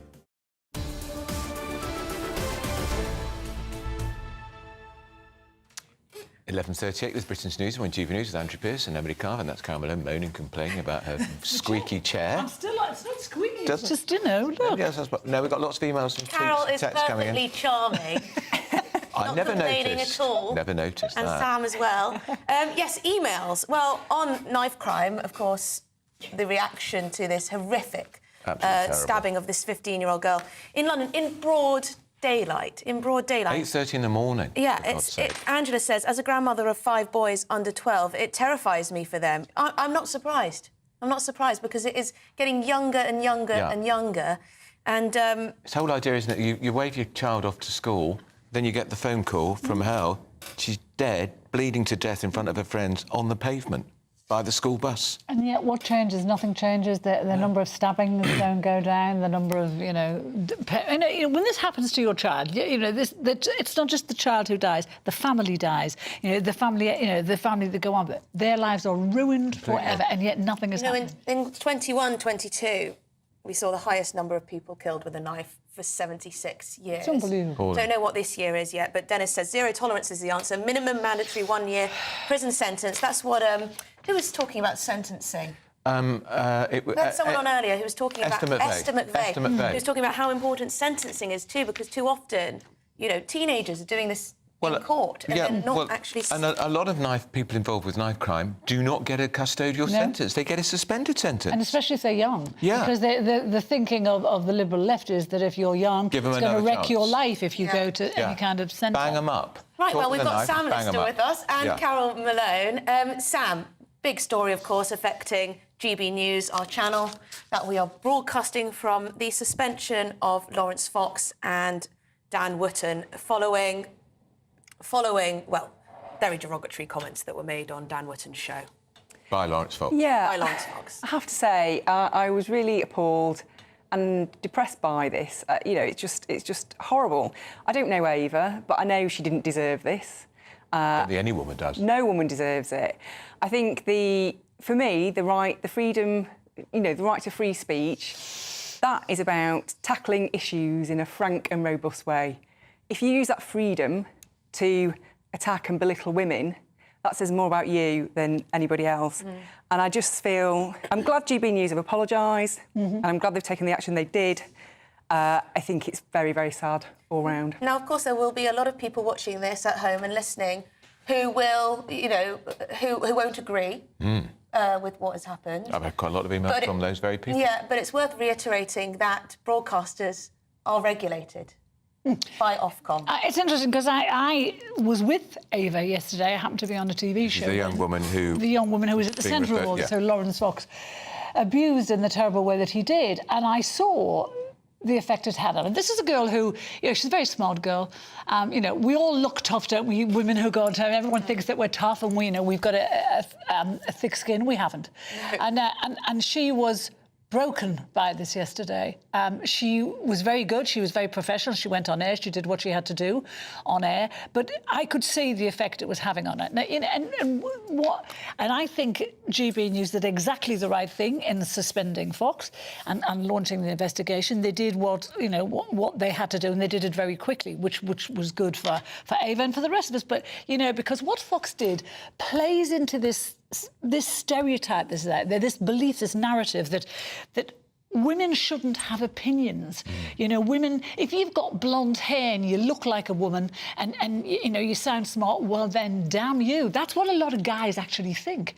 And I think we have to call that out at every opportunity. And the thing for me about working for this station is that I am allowed to say, not as a woman or a man, but as a journalist and as a commentator, I'm allowed to say what I want within reason. Yeah. And that is a joy for me. Yeah. And to have someone like him try to destroy that, try to destroy the platform that we all have here, really is upsetting. But what the fear about all this, of course, will be then, Sam, that the very many opponents of GB News who don't like us, have never wanted us to be a success, and we are a success. We stuff the BBC and Sky News all the time. Nobody Talk UK doesn't even get near it. Most people have never heard of it. But on Newsnight last night, what I would call a fairly cult BBC Two programme, because it's got a very small audience, they had not one, not two, but 3 guests who all sang from exactly the same hymn sheet saying, "Close down GB News." So much for balance and objectivity on the BBC. I mean, clearly there will be people who will seize, every time there is any kind of issue, people are going to seize on it. And I think, you know, GB News has to be braced for that. Like, that is certainly going to be a thing. For newcomers, insurgents, that's what happens. Yeah. And I think, you know, as a new channel, I'm sure there are things that people here are learning all the time about how to handle things. You know, I think it's a shame that Lawrence Fox has done this to the station and the good work that other people are doing. It is quite depressing to hear from the likes of, you know, former Sky presenters. Adam Bolton, for instance. Yes, well, we can name him, Adam Bolton, on BBC Newsnight last night, saying essentially that GB News should be shut down because it doesn't fit his idea of what the media landscape should look like. Well, that is appalling. And thank God it doesn't. But, you know, the BBC, you know, talk about stinking hypocrites. I mean, the scandals that have gone on under their roof and you know, under their auspices, and yet, you know, like, just say, let's talk about Jimmy Savile, the big scandals that they tried to cover up, their total lack of partiality, you know, their total lack of impartiality now. How dare they criticise someone else? But, you know, and why is Adam Bolton talking about an issue that affects women? It's this what Lawrence Fox did affects women. And here are Sam and I, we're not stupid women, and we're actually having a go at him because we're allowed to on this station. Because Adam Bolton has every right to have his opinion on the matter. But he can't have his opinion. Very interesting that BBC Newsnight decided to platform 3 people with very, very similar opinions on the matter. Sam, you probably know Ava as well, Ava Evans, do you? I don't know her. I will actually be seeing her later on tonight, actually, at an event that we're both attending. I don't know her, but I do just think, actually, when people like Lawrence Fox make those kind of comments, it's because they've lost the argument. And that is true, yes. If you cannot criticise a woman for the opinions, if you cannot engage and win the argument with a woman, it's the resort of people who don't have the wit to. It is cheap abuse. It's become part of the course on social media, and I always say to people on these kind of shows, take my argument apart, destroy my argument if you can and if you want. Yeah. Do not attack me personally, and that's what happens on social media. And let me tell you, a very rather famous woman who I'm a rather huge admirer of, Malone may have seen a life-size cutout of her in my study, Mrs. Thatcher, yes. She famously said, "Oh, when there's personal abuse directed against me, I think that's absolutely fine because they've lost the argument." Absolutely. And that continues to this day. Yeah. And she was right, wasn't she? Absolutely, and I think it was a really cheap shot. It lacked class, and I think Ava has responded with certain dignity that shows really, you know, she was in the right on this. You know, yesterday, when you see the effect that this has on somebody firsthand, I mean, I don't know her very well. I've met her a few times on jobs and stuff. And when you see the effect that she was really trying to hold it together, really was trying hard. And she held it together when she was on air, but you can't. And, you know that what's happened to her will be in her head for weeks, maybe months to come because of a stupid man who couldn't take her argument apart. You know, Lawrence Fox is a clever guy. Why didn't he take the argument? Why did he have to go into her sexuality? The fact he didn't want to go to bed with her. The fact to try and humiliate her. You know, humiliate us by stepping on our arguments. Don't do it personally. But men do this to women. It's worth saying, because, you know, of course there will be people that disagree with the decision of GB News, but it's worth saying that free speech does come with, well, there can be consequences. There certainly can. There can be consequences. And free street speech will continue to flourish on this station. But, it's free speech to talk about issues. Yeah. It's not free speech to just abuse. have a go at somebody. Yes, exactly. I don't know if people realise how hard it is, but there's so many women, talented women who work in Westminster, in journalism in Westminster, who will not come on television because they know they will be abused, and they just don't think it's worth it. And I just think, actually, it's freedom of speech to discuss things, not to tear somebody apart for very spurious reasons. Well, I think we should. What should we move on to? What do you want to talk about, you two? Met Police. I want to talk about this story today about the marksman. He's been referred to as W8. Anyway, this is, we know what happened this week where 300 Met marksmen laid down their arms because one of their own was being charged with the murder of Chris Capper, and they were protesting about that. Now we find out that a guy in 2015 who shot a man who was trying to spring two prisoners from Wood Green Court. He was trying to help them escape. He got shot in that process. That guy was not charged with anything criminal, but now they're now trying to hit him with the charge of gross misconduct. And this is 8 years later. This guy was doing his job. He shot the guy who was trying to spring, two violent criminals from court. And 8 years on, he could actually be fired because of this charge of gross misconduct. And I'm just thinking, who in this country would apply for a job as a police Exactly what I was thinking. Do you know they get paid, some of them, less than 50 grand a year? Yeah. I know that sounds like a lot of money to some, but it's not when you leave your house every day and you kiss your kids goodbye and you don't know if you're ever going back home again. And these guys do this all the time, and every time they discharge a weapon, there's a massive inquiry, and of course our cops should be, they should have to follow the rules. They can't be shooting people willy-nilly, but they don't. But they don't. This isn't America. And I was looking up in America. In the last 3 months, there have been 3,500 shootings by police in America. Do you know how many there have been in this country in the last year? One. It was Chris Capper. And the year before that, one. Yeah. They rarely discharge their gun. Yes. And in fact, when the police officer was stabbed to death by the terrorist outside Parliament, Keith Palmer. It was Michael Fallon, the Defence Secretary's driver, who was also his protection officer, who shot him because there weren't armed police at that point. There are now, but that shows... But there's going to be fewer, Pierce. Who's going to do that? There's something like 3,000 in London now, but who would do this if you know that every time you shoot someone or discharge your weapon or whatever... And it's that split-second decision they take. They're not doing it for some... and it's a life and death decision they take. I wouldn't want to have to take it. And these are voluntary positions. People volunteer for them. They do. They are not obliged to do this.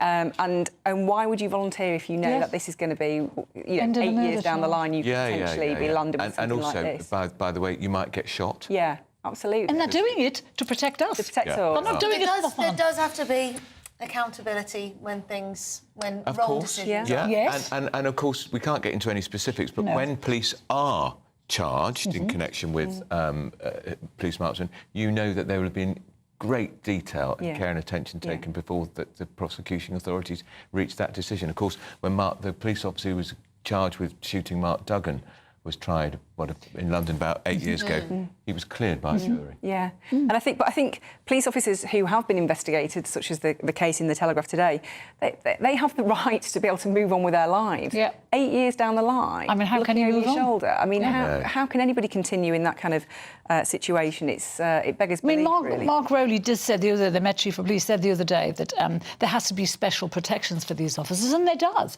It doesn't mean they can go around shooting people whenever they feel like, but we know they don't do that. We know that they don't do that. But as you said, they've got a split second, Pierce. That's it. And they want to take it. They do. Should we go to The Sun? Because there's a rather bizarre story in there. Singer has coat phobia. I'm fascinated to know who this is. Well, it's someone you probably love. It's Kylie Minogue. She said... you would have. I'm sure you've got all our records as well. She was very nice. Well, I'm sure she's very nice, but she's advertising coat hangers. She's being paid to advertise them, even though she... Does she need the money? Well, everyone needs the money. Everyone needs money. However, she's got a coat hanger phobia. She hates them. She hates the noise they make when they clang together. And it hasn't made her not take the money. And this kind of reminds me, you've got to be careful what you advertise. She advertised bedding a few years ago, sheets, and I thought, I'll try them. worstest I've ever had in my whole life. And I'm thinking, you're taking money for something. Are you that easily influenced, Carol? I don't believe it. Well, I kind of was. She just doesn't need any temptation to go shopping. It's true, actually. Let me tell you. No, it is true. It is true. If there was a programme done on shopaholics, she couldn't present it because she'd have to be one of the subjects. I have been told. I actually GK Maxx profits would halve if Carol Malone had to leave the I country actually for went a to year. a therapy group for shopaholics. No, you didn't. No, not because I was reporting on it. Oh, right. And the guy who was in charge said to me, tell the people here, you know, your shopping habits. And I was telling them, and I could see his face getting worse and worse. And at the end he said, your problem is worse than theirs. Oh, no. Seriously? Yeah. Well, not so. She advertises coat So she's hangers, but advertising she's got a them. phobia about them. But she's got a phobia. You know, in the noise that they make when they cling together. Right. That really sends her on edge, apparently. But she's still going to be taking the money. I don't know how. Coat hangers have been used as, you know, weapons. Right, but I don't think that's the reason. Coat hangers? I mean, are they a very sexy subject? I mean, I don't. It's not very Kylie, is it? I mean, No. you know. There's a name for it. When did you last buy a coat hanger? Oh, I buy them all the time. I'm not going to tell you about my coat hanger. I buy them all the time. It's actually got a name. It's What, their phobia? Yeah, cremastrophobia. Yeah, cremastrophia. Yeah. Who knew? Who devised that? Every day's a school day, Andrew. So. Quickly to this story in the Mail. I think we've just got just about enough time. Mick Jagger, £400 million to charity Not My Kids. What is this, Sam? Well, he's got so many kids. I mean, he wouldn't. It wouldn't stretch, would it? Exactly. He probably hasn't got time to kind of work out who to give what, has he? Really? He's got about 13, isn't he? I've lost count, to be honest. I'm sure he has. He's going to leave it all to charity. Yeah. Yeah, but the thing is, I just think that he's tight, and he would be tight in death as he is in life. I think he's worth notoriously more, and I think tight. he's worth more than 400 million. Yeah, I'm sure he Wouldn't is. you think? Yeah. And maybe he has more than 13 kids. And also, I think it's supposed to be this thing of, like, you know, you incentivise your offspring to make their own way in the world. Yeah. But when you've got a surname like Jagger, you don't really need... Yeah. You don't really need to kind of... Isn't it? Jade Jagger comes to mind. Yes, She's never exactly. changed it. They've all done quite well. They'll be gutted. But they're not having to claw the way up, are they? But he's not. You're right. He's not very generous because he wasn't particularly generous to Jerry Hall. He wasn't. He was never married to her. He was very, very ungallant, I felt, to poor Jerry. She did well out of her last husband, though. She's kind of made up in the latter Are you stages talking of her life. to Rupert Murdoch? You said it, not me. Yeah. But she's made up. I think she got a lot there.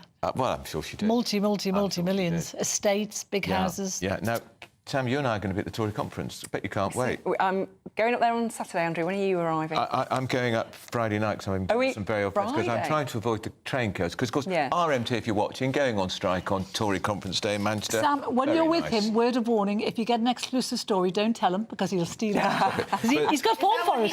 There's this great, He does. There's this great story in the Times Diary how this journalist was going to interview Theresa May and was told he could only ask her about her shoes. Chris Blackhurst, who used to be editor of the Evening Standard, and then when he bumped her into the lift, he said, "How's your day going, Prime Minister?" She said, "I'm sorry, you can only talk to me about my shoes." What is it about that woman? On that note, that is all from us. Thank you very much, Carol. Thank you very much, Sam. Up next, it's the Live Desk with Mark Longhurst and Ellie Costello. Ellie's here. What's coming up on today's show? Yes, coming up at 12 noon on the Live Desk with myself and Mark Longhurst. Absolutely packed show for you today. We're going to start in Croydon, of course, the tragic news that a 15-year-old girl was stabbed to death there yesterday morning. She's being named locally now as Eliana. We're going to have a reporter on the scene where, of course, tributes are being paid to her. We're then going to go over to Wales, where there is uproar over that 20-mile-per-hour speed limit that was put into place just last week. But now the minister behind that change is saying that local councils can actually change the limit if they want to. So we'll be getting to the bottom of that. It does sound a bit confusing. And we're also going to be touching on the Republican primary debate that took place in California last night as well. So packed show, 12 noon, myself and Mark. Sounds great. Everyone just stay tuned. We'll be tuned. But we've come to the end of our show. Yes, and it's been a great week with you, Emily. It's been fab. Lovely. Thank you for having me in Pleasure. the studio with you for Britain's Newsroom, because this is Britain's Newsroom and this is GBNews. The People's Channel, stay tuned for Live Desk. What you get for breakfast is something that, if we do our jobs right, you will wake up to news that you didn't know the night before. It's a conversation. It's not just me and Eamon. We want to get to know you, and we want you to get to know us. From 6, it's Breakfast with Eamon and Isabel. Monday to Thursdays on GB News. Britain's news channel. Westminster is going around in ever-decreasing circles, followed by the media. Britain is broken. How on earth did we get into this mess? But more importantly, how do we get out of it?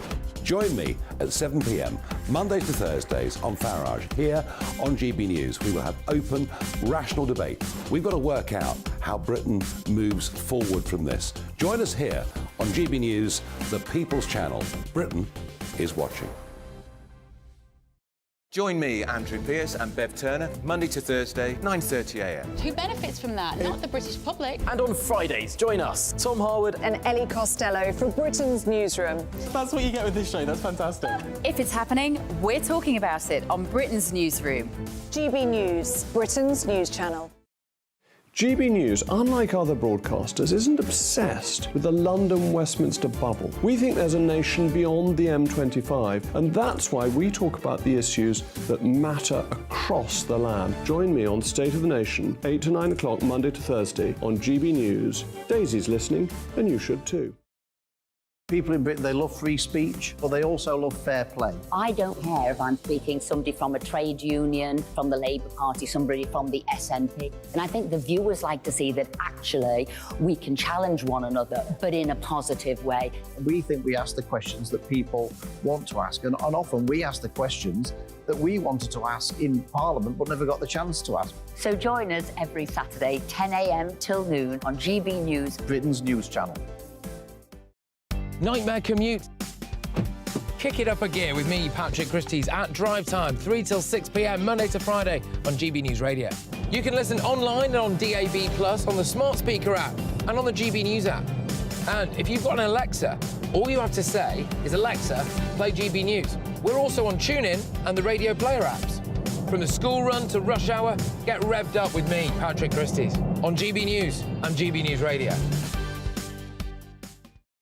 So Jubes and Co, we tackle the issues of the day with real robust debate, both sides of the fence, battling it out with me in the middle with my forthright opinions and views. And often really interesting things happen because you start with a position and then by the end of the debate you find actually, well, I might not have thought about that one. What we need in this country is 2 new political parties. You should maybe think about doing a 2024 calendar. I'm Michelle Dewberry and I'm keeping you company right through until 7 o'clock this evening. GB News, the People's Channel, Britain's watching. The Live Desk with me, Mark Longhurst. And me, Pip Thompson. It's here Monday to Friday on GB News. From midday, we'll bring you the news as it breaks.